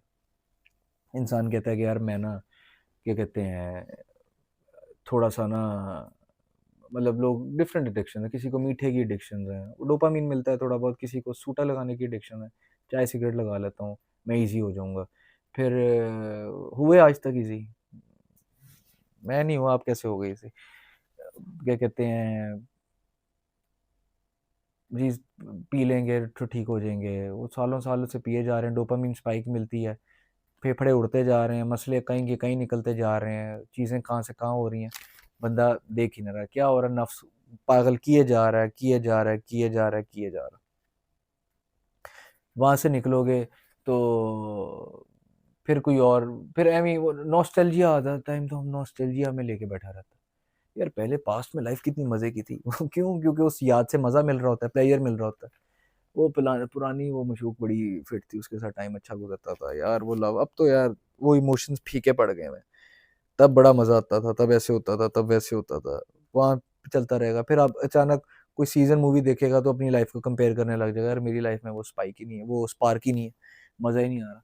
तो बस यही कुछ चलता रहेगा, ये नहीं 6-7 चीज़ों, कभी डाउट आएगा, शक और शहवात आ जाएँगी और ये शक ना हद से ज़्यादा जब बढ़ जाए, मैं उनसे बात कर रहा हूँ जो बहुत सोचते हैं, ये दिल की एक बीमारी है। Stop overthinking. मैं आपको सच बता रहा हूँ, ये ज़्यादा समझदारी जो है ना इंसान को वैसे ही बोरिंग बना देती है। आप लाइफ़ को, मैं ये नहीं कहता चीज़ों का सुराग ल इल्म हासिल करना, नहीं बिल्कुल, चीज़ों का सुराग लगाना ठीक है, इट्स गुड। इल्म हासिल करना, अल्लाह को जानना, discussing life, understanding life, the perspectives of life, all good, बहुत अच्छी बात है। मगर उन एरियाज़ में नहीं जाना जो जो हमारी मतलब मेरी समझ से बाहर है, जिसका फ़ायदा ही कोई नहीं। इस तरह पता है क्या होगा, आप लाइफ़ को, आपके साथ अच्छी चीज़ें हो रही होंगी and you will be lost somewhere else. इसीलिए मैं कहता हूँ हीलिंग ज़रूरी है। ओके, आपके साथ बुरी चीज़ें हुई हैं लाइफ़ में, ट्रॉमा हुआ है, फलानी चीज़ें, बट उसको हील करना ज़रूरी है and trust me there is a purpose behind that. Turn that darkness into light, उसको अल्केमाइज़ करो। There is a reason behind it. There is a purpose behind, ऐवें नहीं हुआ, तुक्के नहीं होते यहाँ पे। There are no such thing as coincidences in this universe my friend. उसको यूज़ करना है, उस काल को अपनाना नहीं है यार। Life is supposed to be lived from a place of love, faith, joy, peace, kindness. जो मर्जी हो जाए, ये चीज़ याद रखना। ओवर थिंकिंग का कोई फ़ायदा नहीं है। सोचते रहोगे, अच्छी चीज़ें होने लग जाएंगी, आप सोचों में रहोगे, बुरी चीज़ें सोचते रहोगे या अपने आप को प्रिपेयर करते रहोगे मेरे साथ कुछ बुरा ना हो जाए, और ऐसे में आपकी लाइफ का सारा टाइम गुजर जाएगा and you will be like I messed up big time. तो ये कुछ मस्तियाँ हैं जो हमारा नफ्स हमारे साथ कर रहा होता है। बड़ा चालाक है। ऐन मुमकिन है एक बंदा नफ्स के बारे में बात कर रहा है, बड़ी-बड़ी अच्छी बातें कर रहा है, उसकी प्रोजेक्शन अपनी ही नफ्स की तरफ है, वो कहीं एक्सपेक्ट कर रहा है मेरी तारीफ़ हो जाए। वो भी अपने नफ्स का शिकार है। हो सकता है मैं भी अपने नफ्स ही का शिकार हूँ राइट नाउ, जो बड़ी-बड़ी बातें कर रहा हूँ। क्योंकि बढ़ते इल्म के साथ-साथ ना ये बड़ा चालाक होता जाता है जो नफ्स है। इसकी डेटा प्रोसेसिंग और तेज़ होती रहेगी, ये और चीज़ों को एनालाइज़ करेगा, मेरे साथ ये तो नहीं हो जाएगा, वो तो नहीं हो जाएगा। रेप्टिलियन ब्रे इसको आप कभी अपनी सोचों को, अपनी जिबिलतों को बैठ के ना घंटा सिर्फ़ नोट करो, आपको अपने अंदर एक रेप्टाइल नज़र आएगा। वक़्त से पहले चीज़ों को एनालाइज़ करेगा, क्या कर रहा होगा, अपने आप को प्रोटेक्ट कर रहा होगा, मेरी तज़लील तो नहीं हो रही यहाँ पे, मुझे यहाँ पे इज़्ज़त मिलेगी, या ये मेरी बेइज़्ज़ती तो नहीं कर देगा, ये मुझे कोई बात तो नहीं सुना देगा, ये मुझे कोई कड़वी बात तो नहीं कह देगा, ऐसे कर रहा होगा। ठीक है, यहाँ पे मेरा फ़ायदा क्या है? फलाने दोस्त के साथ मेरा क्या फ़ायदा है? ये मुझे कुछ दे रहा है, मुझे कुछ नहीं दे रहा। यहाँ पे मेरा क्या फ़ायदा है? इस तरह की चीज़ कर रहा है। तो अब इसका तज़किया क्या है कि इसको सेल्फ़िश बनाना है जहाँ तक आख़िरत को लेके, कि मतलब यार ये बंदा मेरे लिए नेगेटिव है या ये कोई वैल्यू ऐड नहीं कर रहा, ये फ़हश गुफ्तगू हो रही है, ये यहाँ पे, तो नफ़्स को रीडायरेक्ट करना है टुवर्ड्स दैट पाथ। इस तरह इससे काम लेना होता है। डाउट से भी अपने इसी तरह काम लेना होता है। ये शक करेगा, नहीं अल्लाह नज़र नहीं आ रहा, मतलब अल्लाह कहाँ है, मुझे तो नहीं नज़र आ रहा है, ये है वो। मैं कैसे मान लूँ कि जो भी पैगम्बरों ने जो भी तालीमात दी हैं वो सच्ची हैं, ये ऐसे हैं। तो इसी नफ्स को साथ ही काउंटर क्वेश्चन किया करो, तो बाकी चीज़ों को क्यों मानते हो? आपका सोर्सेस ऑफ नॉलेज क्या? आपकी सेंसेस, यही आपका सोर्सेस ऑफ नॉलेज है। हिस्टोरिकल एविडेंस, आपका इंटेलेक्ट, यही फैकल्टीज़ को यूज़ करते हुए यूजुअली अपनी नॉलेज गैदर करते हो। ठीक है? अब माइंड कहेगा कि नहीं, नहीं, हो सकता है my mind is making things up, there is no such thing as right and wrong. ये तो बस चीज़ों इंसानों ने बनाई हुई हैं। अच्छा, तो फिर इस पे मुझे ना वो वो बात याद आ गई कि एक शख्स आया, ये स्पेशली उन लोगों के लिए जो जो थोड़ा ना ज़रूरत से ज़्यादा डाउट करते हैं और एग्नोस्टिसिज़्म जिनमें बहुत ज़्यादा आ जाता है और बहुत ज़्यादा सवालात आते हैं। वो कहते हैं जी there is no such thing as right and wrong, meaninglessness है, there is no such thing as meaning, कुछ है ही नहीं। एक वाक़या याद आ गया, हज़रत अली बिन उस्मान अजवेरी रहमतुल्लाह अलैह के पास एक ना एग्नोस्टिक आया, ग्रीक एग्नोस्टिक था ग़ालिबन। तो उसने आगे कहा कि तमाम इल्म, वो भी इसी तरह की बातें कर रहा था, तमाम इल्म बेसुध है and there is no such thing as right and wrong, meaninglessness है। तुमको लोग खामखा चीज़ों में से मीनिंग फाइंड करने की कोशिश करते हैं। There is no such thing as truth, अपना मनगढ़ंत बात है ये वो। जिस पे ये एक मंतिक की बात है जो कि एब्सोल्यूट जीनियस ऑफ हज़रत अली बिन उस्मान अजवेरी रहमतुल्लाह अलैह, व्हाट ग्रेट सटल्टी। ही सेड अच्छा चलो मैं तुम्हारी बात मान लेता हूँ। इसी मंतिक को, इसी लॉजिकल तुम्हारी इसको फैलेसी को मानते हुए कि तुम ये कह रहे हो कि there is no such thing as meaning, there is no such thing as right and wrong. तो उसी बिना पर तो तुमने ये जो बात बोली है, उस बात का भी कोई वेट नहीं है। तुम कह रहे हो कि इंसान खुद सारी चीज़ें बनाता है, there is no such thing as right, there is no such thing as wrong, ये सब हमारा ही बनाया हुआ है, व्हाट इफ कि ये एग्जिस्ट ही नहीं करता। तो उस हिसाब से फिर तुम्हारी ये बात की भी कोई अहमियत नहीं है, ये भी एग्जिस्ट नहीं करती, इसका भी कोई वेट नहीं है, इसके पीछे भी कोई रीजनिंग नहीं है, इसके पीछे भी कोई लैक नहीं है। अगर तो मैं तुम्हारी बात मानूँ तो ये है, और अगर नहीं तो दूसरी बात ये है कि तुम या तो फिर जाहिल हो, और मैं जाहिल से बहस नहीं करता। तो इस तरह से लॉजिक से ही अगर आना है ना, तो तलवार को फिर इतना तेज़ कर लो, जब ये शक हद से ज़्यादा आपके अंदर बढ़ रहा हो ना, इसको इस तरह यूज़ करो। इसको बताओ कि भई तुम्हारे पास सोर्सेज़ ऑफ नॉलेज क्या हैं? तुमने जो आज तक जो तालीम हासिल की है, जो बोल रहे हो, तुम्हें पता है कि मैं हूँ इस टाइम पे जो मैं बात कर रहा हूँ। मुझे पता है मैं अपनी डिस्कशन को थोड़ी और एक डायनामिक में लेके जा रहा हूँ। I am talking to those जो कि बहुत सोचते हैं, इस टाइम पे किसी न किसी सर्चिंग में हैं, जिनको बड़े सवाल आते हैं, इतने ज़्यादा मज़हब क्यों हैं? मैं ये बात इसलिए कर रहा हूँ, काउंसलिंग में बहुत सारे लोग ये सवाल करते हैं, इतने सारे मज़हब क्यों हैं? तो अल्लाह क्या मुसलमानों को सिर्फ़ जन्नत में डालेंगे? डिस्कशन कहीं की कहीं चली जानी है। तो ये बाकी ईसाइयों का क्या? फलानों का क्या? व्हाट इफ कि ये चीज़ें थी नहीं, लोगों ने खुद किताबें गढ़ ली और इस किस्म की बातें। जस्ट नफ्स हरकत में आया हुआ है, बड़ी अच्छी बात है। मैंने लाइक आई सेड कराहत नहीं खानी, डाउट से, फ़ियर से, क्यूरियोसिटी से काम लेना है। इसको कहो रुक ज़रा 2 सेकंड इधर। तुमने आज तक अपनी 16 ईयर एजुकेशन या 12 ईयर एजुकेशन या 14 ईयर एजुकेशन किस बेसिस पे गैदर की? On your sources of intellect, your sources of knowledge, ठीक है? वही चीज़ यहीं पे अप्लाई करनी है। अगर तो तुम कह रहे हो कि ये सारी मनगढ़ंत बातें फिर ठीक है, फिर तो आइंस्टाइन भी मनगढ़ंत था, कार्ल मार्क्स भी मनगढ़ंत था। There is no such thing as capitalism, ये तो इंसान की फिर अपनी बनाई हुई है। वो चीज़ फिर क्यों मान ली तुमने? अगर तो तुम ये कह रहे हो, मैं तो कह रहा हूँ वही वाली चीज़ यहीं पर भी अप्लाई करो। जिस तरह से जिस तरह से बाकी सोर्स अभी मैं इन सोर्सेज़ को यूज़ करते हुए मुझे नज़र आ रहा है कि किसी ने बनाया है, मेरा हाथ चल रहा है, मैं बोल रहा हूँ, there is a mathematical precision, हर चीज़ में एक प्रिसिजन है, एक हिसाब है, सारी चीज़ें हैं। फिर मेरे पास हिस्टोरिकल एविडेंस है, और हिस्टोरिकल एविडेंस किसी एक हस्ती का नहीं है। 5000 साल की तारीख उठा लो, बेतहाशा अंबिया गुज़रे, प्रॉफ़िट्स गुज़रे, जिन्होंने एक ही बात बार-बार, बार-बार, बार-बार, बार-बार, बार-बार की। तो तुम ये नहीं मानने के लिए तैयार हो। ये तब हो रहा होता है ना, क्योंकि नफ्स और शैतान जब एक पीक पे लगे हुए होते हैं ना, वो कहते हैं नहीं मनगढ़ंत है, ये कुरान भी बस ऐसी है, वैसी है, लोगों ने खुद नाउज़ुबिल्लाह अस्तगफिरुल्लाह इस तरह चलता है। तो तब ये वाली फैलेसी, ये वाला लॉजिक की तलवार इस पे मारनी होती है, तो फिर इस तरह तो कार्ल मार्क्स भी झूठा, इस तरह तो एरिस्टोटल भी झूठा, इस तरह तो सोक्रेट्स भी झूठा है। वो भी नहीं थे, फिर लोग इनको क्यों इतना मानते हैं? इनकी क्यों इतनी जय-जयकार कर रहे होते हैं? फिर इनको हम पढ़ना ही छोड़ देते हैं। हम साइंस को क्यों मानते हैं? साइंस इवॉल्व नहीं हुई इतने अरसे से। साइंस 1800 में कोई बात कह रही थी, पहले कोई फ्लैट अर्थ कह रहा था, कभी कोई जियोस्फेरिकल कह रहा है, कभी कोई करते-करते इवॉल्व हुई। इसी तरह बाकी चीज़ों का भी यही, बाकी उसका भी है। कुरान डिवाइन वो तो सेम ही चलता आ रहा था, वो तो लोगों ने अपनी पावर के लिए डिस्टॉर्ट किया।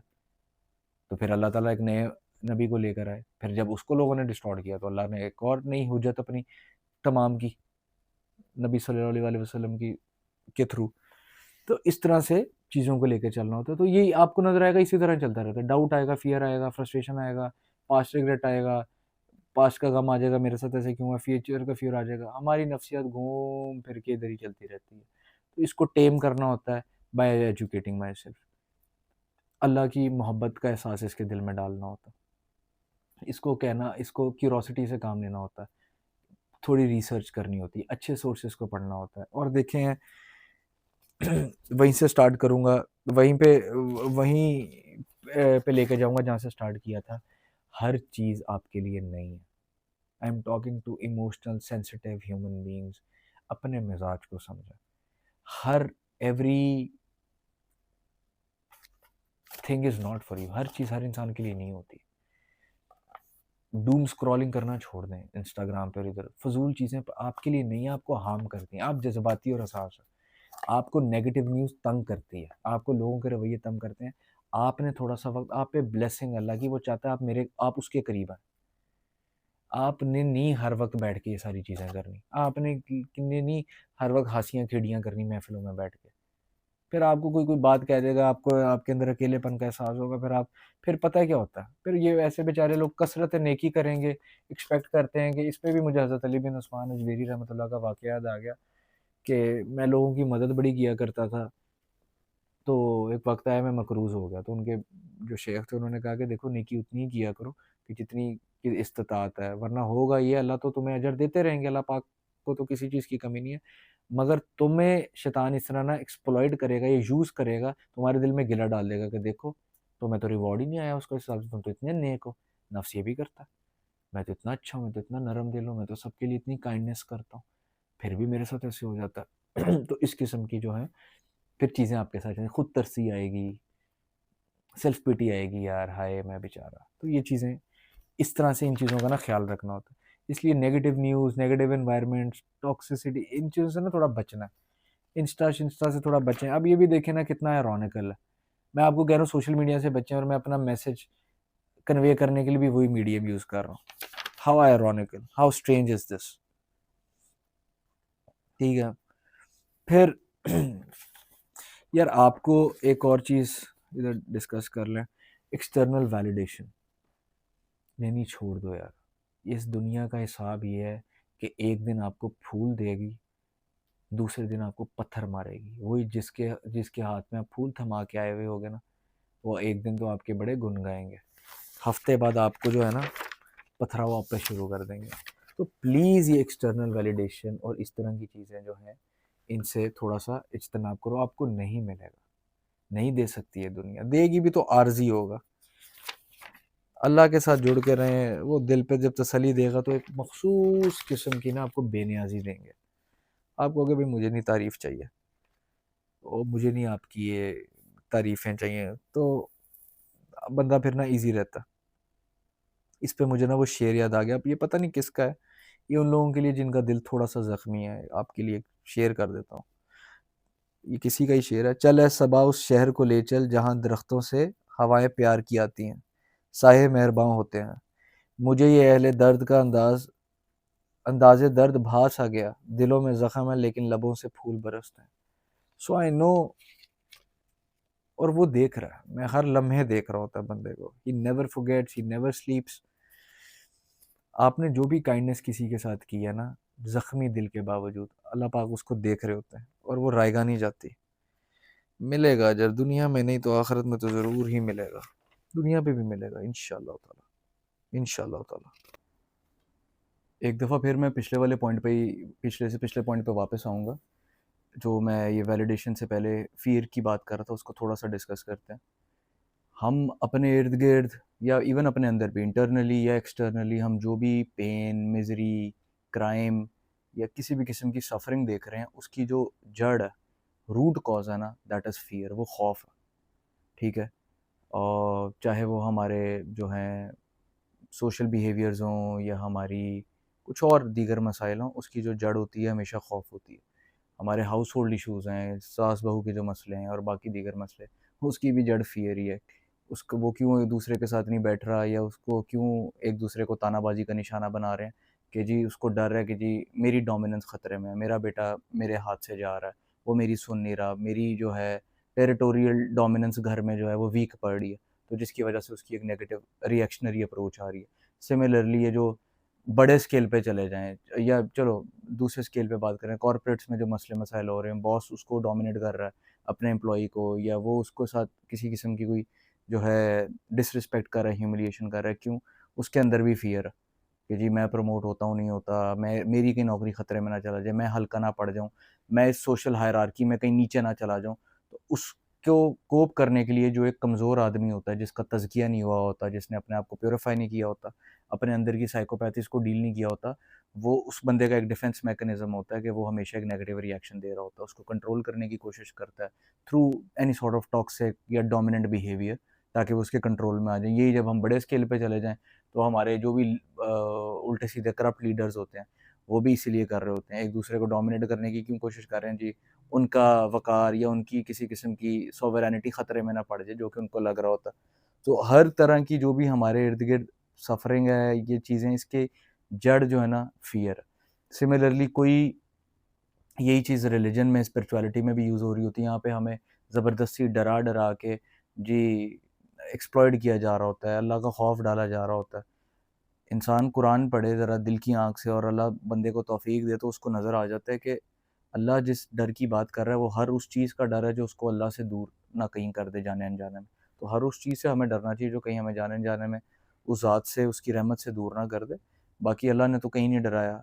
सूरह ज़ुमर को देख लें, ला तक़नतू मिन रहमतिल्लाह इन्नल्लाह यग़फ़िरु ज़ुनूबा जमीअ इन्नहु हुवल गफ़ूरुर रहीम। अल्लाह ताला ने फरमाया कि मेरी रहमत से कभी मायूस ना होना। फिर ग़ालिबन शायद सूरह हिजर में फरमाया, या किस सूरत में मैं रिकॉल नहीं कर पा रहा, कि अल्लाह की रहमत से सिर्फ़ वही लोग मायूस होते हैं जो कि गुमराह होते हैं।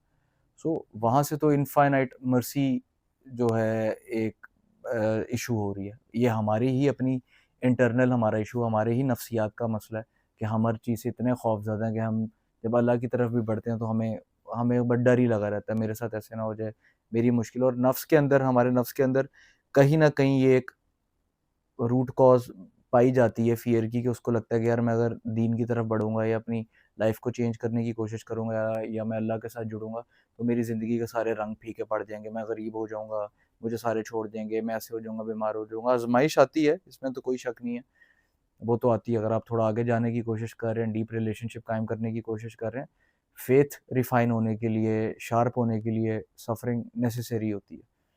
Only then you come to know only then you come to realize the मार्फत ऑफ अल्लाह सुब्हान ताला, वरना मुश्किल हो जाता है, because then you are able to see him in function, कि वो आपको मुश्किल से किस तरह निकालते हैं और सारी चीज़। तो हर चीज़ हमारे जो रूट कॉज जो है, इसमें फ़ियर है। फिर इसमें आपके जैसे जो इमोशनल और थोड़े से आपके मेरे जैसे इमोशनल सेंसिटिव लोग जो होते हैं, उनके साथ एक और बड़ा प्रॉब्लम आ जाता है फ़ियर ही को लेके, कि वो ना नहीं कह पा रहे होते अपने आप को भी, और ज़्यादातर बाहर के लोगों को। उनको लगता है यार मैं किसी को ना करूँगा या रोकूँगा या टोकूँगा तो भाई मैं कहीं न कोई बड़ा जैसे क्राइम कर रहा हूँ, जुर्म कर रहा हूँ। ये एक बहुत ही भयानक किस्म की आदत है। खुद मेरे साथ ज़िंदगी में बहुत मसले मसाइल रहे। I had a very hard time saying no to a lot of people, even even to myself जिसकी मैंने एक बहुत बड़ी प्राइस पे की। तो ये ज़िंदगी में ना कहना सीखें। अगर कहीं पे पहुँचना चाहते हैं ना, कहीं पहुँचने के लिए कहीं से निकलना ज़रूरी है। उस निकलने के लिए ना कहना बड़ा ज़रूरी है। तो अगर कहीं पे डिसरिस्पेक्ट हो रही है, कोई बदतमीज़ी कर रहा है, या किसी किस्म की आपकी इंटेग्रिटी पे, डिग्निटी पे बात आ रही है, इस्लाम के बात अगेंस्ट आ रही है, आप ग्रेसफुली, रिस्पेक्टफुली जो है चीज़ों को ना कहने की आदत डालें। कुछ भी नहीं होगा। शुरू में ऐसे डर लगेगा, यार वो बंदा बेचारे जज़्बाती और हसास लोग होते हैं, उनको लगता है यार मैं किसी को ना कहूँगा, तो पता नहीं अगला ना बुरा मना ले ऐसे। अगर आपने किसी मैं अगेन वही से अगर कोई अपने दिल में वाक़ई किसी किस्म का खौफ़ रखना है ना, अगर कोई पॉज़िटिव फ़ियर रखना है जो आपके लाइफ़ में काम आएगा, तो वो सिर्फ़ एक चीज़ का है, हर उस चीज़ का खौफ़ जो आपको जाने-अनजाने में कहीं अल्लाह से डिस्टेंस ना कर दे। तो ये होना ज़रूरी है। अब मैं थोड़ा-सा वीडियो ज़रा लंबी होगी, लाइक आई सेड बिफ़ोर, कि वीडियो आज की लंबी हो जाएगी। कुछ बस इसको मैं सम अप करने की तरफ आता हूँ। फिर नफ्स का एक बहुत बड़ा प्रॉब्लम है, जैसे पहले भी मेंशन किया था, कि ये गम नहीं भुला सकता। इसमें खुदतरसी और सेल्फ पिटी के असरात बहुत पाए जाते हैं। तो बहुत सारे लोग, अक्सर कोई एक रोग जो कि अपनी जगह बिल्कुल वैलिड होता है, उसको लेट गो करने में बहुत दुश्वारी आ रही होती है। चाहे वो किसी का साथ खो जाना, कोई हार्ट ब्रेक, रोमांटिक फेलियर, या कोई अपने का दुनिया से चले जाना, इस तरह की चीज़ें जिसको सालों साल लोग अपने साथ लगाए बैठते हैं। अब मैं इसकी साइंस में नहीं जाता, साइकोलॉजिकली स्पीकिंग हर इंसान का जो हमारे साथ बहुत ज़्यादा कनेक्टेड होता है, जुड़ा होता है, जिसके साथ हमने एक पर्सनल लेवल पे जो है एक थोड़ा-सा डीप रिलेशनशिप हम जिसके साथ शेयर कर रहे होते हैं, जब वो हमारी दुनिया ज़िंदगी से बाहर जाता है तो उसका एक विथड्रॉल होता है, जो हमें बहुत तंग करता है, बड़ा काटता है। तो ये 3-4 महीने का वैसे यूजुअली फ़ेज़ होता है। आहिस्ता उसके बाद जो मेरे मुशाहिदे के मुताबिक उसके बाद चीज़ें नॉर्मलाइज़ होने लग जाती हैं। आहिस्ता-आहिस्ता विथड्रॉल दूर होता है, मेमोरीज़ दूर होने लग जाती हैं, स्पेशली अगर बंदा ज़िक्र के साथ चल रहा है। कुछ ज़िक्र अज़कार हैं, जैसे आयत करीमा, सूरह इखलास, ये इंसान को बड़े से बड़ा सदमा भुलाने में हेल्प करती हैं। तो चीज़ें आहिस्ता-आहिस्ता सबसाइड हो जाती हैं। चेंज ऑफ प्लेस बहुत हेल्प कर रहा होता है इंसान को, और हाँ, चेंज ऑफ एटमॉस्फेयर बहुत हेल्प करता है इंसान को इस तरह की चीज़ में। बाकी देखें, अगर आपने अपने किसी क मैंने ये बात अपने पहले भी किसी एक वीडियो में कही थी, अगर आपने अपने किसी करीबी को खोया और आपके लिए बहुत मुश्किल हो रहा है, पहली चीज़ तो मैं ये कहूँगा, ज़रूरी नहीं है कि अगर कोई लाइफ़ के ना डिफरेंट चैप्टर्स होते हैं, सीज़न्स होते हैं। ज़रूरी नहीं है कि आपने हर ही चैप्टर ऑफ लाइफ़ में दौड़ते रहना। अगर लाइफ़ थोड़ी ओवरवेलमिंग हो गई है, तो it is completely okay to step back for a while. भागना मुश्किल हो रहा है तो चल लें, चलना मुश्किल हो रहा है तो आहिस्ता चल लें, आहिस्ता नहीं चला जा रहा तो क्रॉल कर लें। लेकिन just keep walking by faith one step at a time. आप थोड़ा-थोड़ा, थोड़ा-थोड़ा, थोड़ा-थोड़ा चलते जाएँ। तो आपके लिए ना थोड़ा-सा आसानी हो जाएगी। और बाकी देखें, इस दुनिया के फॉर्मेट को ज़रा समझने की कोशिश करें। ये आपको आज नहीं तो कल नहीं तो परसों ऐसे जोल्ट देती रहेगी, और ये अल्लाह की एक तरह से हिडन मर्सी है इंसान के ऊपर, कि जिससे ना उसके नज़र में आखिरत रहे। और दुनिया की हकीकत फिर ऐसे बंदे के लिए इस तरह की हो जाती है कि वो कहता है यार, ना रहने में कोई ज़्यादा मसला है, ना ही छोड़ने में ज़्यादा मसला है। तो बट ठीक है, तो बंदा थोड़ा-सा ना न्यूट्रलाइज़ हो जाता है, बीच में आ जाता है, और अपनी ज़रा लंबी-लंबी ख्वाहिशात को थोड़ा-सा ना कम कर लेता है। और मैंने कुछ लोगों में ये चीज़ नोटिस की, स्पेशली जो अल्लाह के बड़े कुछ नेक लोग होते हैं, वो लंबी प्लानिंग्स में नहीं जाते हैं, जिसकी वजह से उनकी साइकोलॉजिकल स्पेस भी जो है ना इतनी ऑक्यूपाई नहीं हो रही होती। जब वो ऑक्यूपाई नहीं होती तो दबाव कम पड़ता है, इंसान के पास ज़्यादा वुसअत होती है, उसका सीना घुटन का शिकार नहीं होता। तो थोड़ी छोटी-छोटी प्लानिंग करें लोग। तो मैंने तो ऐसे लोग भी कुछ देखे हैं जो कि one day at a time गुज़ारते हैं, और उनकी लाइफ़ बड़ी अच्छी चल रही होती है। वो ज़्यादा प्रोविज़न के बारे में, रिस्क के बारे में इतनी लंबी प्लानिंग नहीं करते, और उनका काम चलता रहता है। तो ख़ैर, coming back to that point, अगर बहुत बड़ा रोग लग गया हुआ है, मुश्किल हो रहा है किसी को बुलाना, तो ये चीज़ ज़हन में रखें कि ये this it was meant to happen that way. और अगर आपको किसी की आपने अगर किसी में अपने इर्द-गिर्द कुछ लोगों को ऐसे जानता हूँ जिसने इन द रीसेंट टाइम्स अपने, और आप में से भी हो सकता है कुछ लोग, जो मेरी दुआ भी है ये वीडियो ऐसे लोगों के काम आए जो थोड़े से हर्ट हैं या ऐसे ही किसी फेज़ से गुज़र रहे हैं, कि जिसमें अपने किसी की याद बहुत ज़्यादा सता रही है, या आपको लेट गो करना मुश्किल हो रहा है, और इस दुनिया में, इस प्रेज़ेंट में साँस लेना मुश्किल हो रहा है।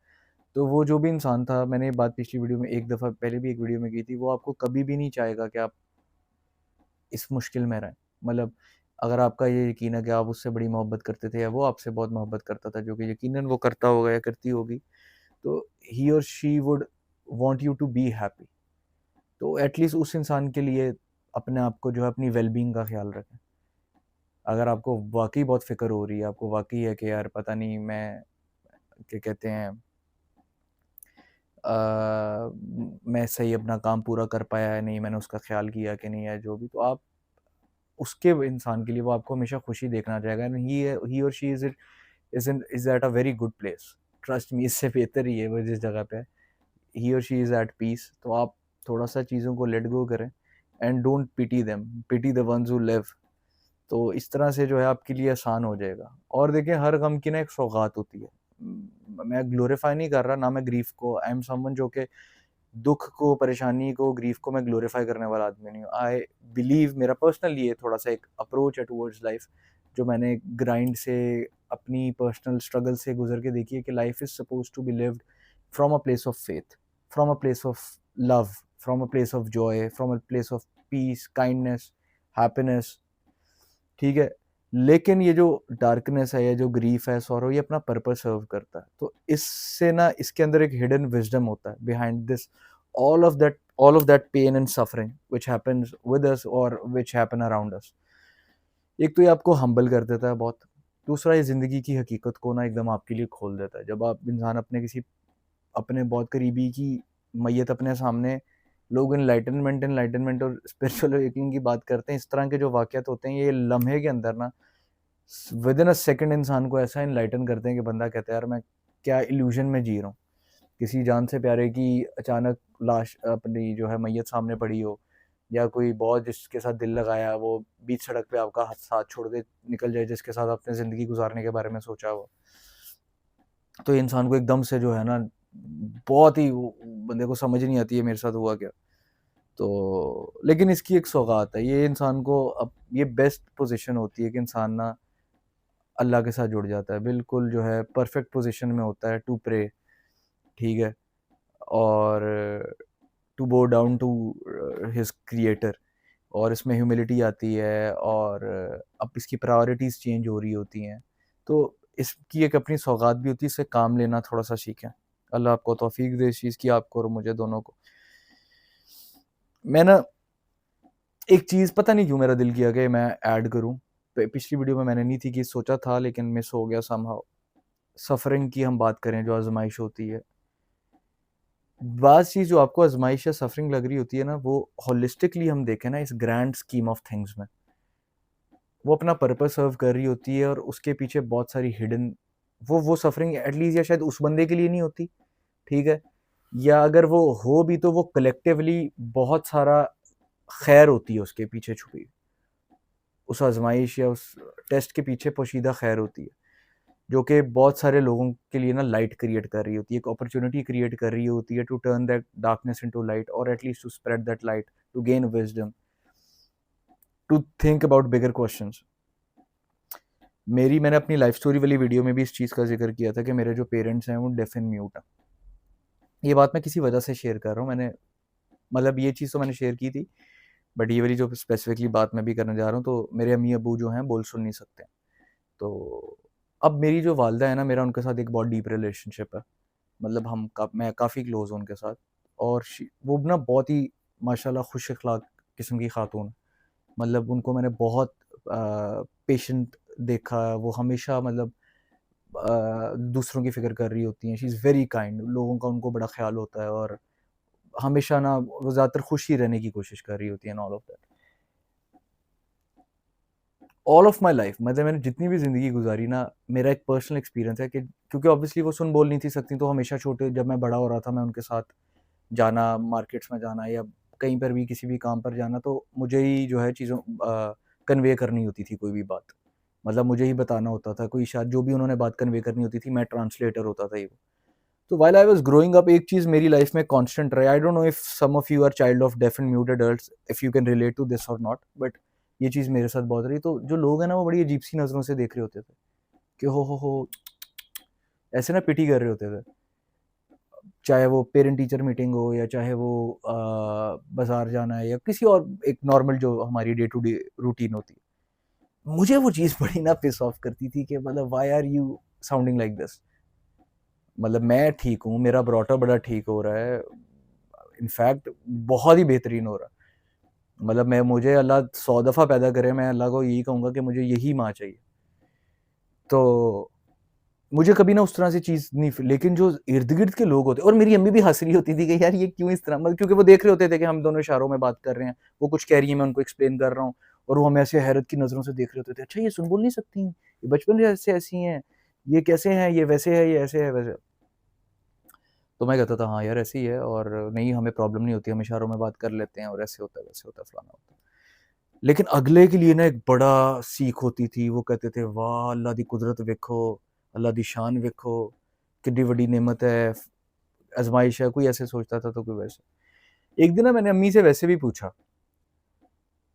ज़्यादा पुरानी बात नहीं, मैंने कहा अम्मी जब हम अगले जहान में जाएंगे, इंशाल्लाह ताला जन्नत में जाएंगे, तो आप ये चाहेंगी कि अल्लाह आपको आवाज़ और जो है समात की ब्लेसिंग रिटर्न कर दें? तो शी वॉज वेरी इनडिफरेंट इस बात पर, कह रही नहीं, इस लिटरली मैं आपसे झूठ नहीं बोल रहा, शी सेड यार नहीं मुझे नहीं चाहिए, मैंने क्या करनी है लेके। मैंने कहा है ये कैसी अम्मी बात कर रही। फिर ऑल ऑफ अ सडन मुझे ये चीज क्लिक की, she does not know what she is deprived of. उनको पता ही नहीं है वो किस चीज से महरूम है, तो उनके लिए वो चीज बेमायनी है। मसला उसके लिए है जिसको लेके खींचा जाता, उसको पता है उसने क्या खोया। So all of my life उनको कोई प्रॉब्लम नहीं था हो रहा, मुझे नहीं था हो रहा, या कभी कभी शायद एक दो दफा हुआ, वो भी इस तरह के जब आप रवैये लोगों के देख रहे हो तो आप थोड़े से ना वो अनकंफर्टेबल हो जाते, but other than that I was not being ungrateful at all, अल्हम्दुलिल्लाह। तो देन आई रियलाइज कि ओ हम मैं ऐसी फैमिलीज को जानता हूँ जिनके यहाँ ऐसे बच्चे रहे कि जो कि ना ऐसे मेरे अजीज़ों कार में रहे, पेरेंट्स ने कुछ ऐसे बच्चों का ब्रॉटअप किया जो कि ना बोल सकते हैं, ना सुन सकते हैं, ना देख सकते हैं, और पैरालाइज ना।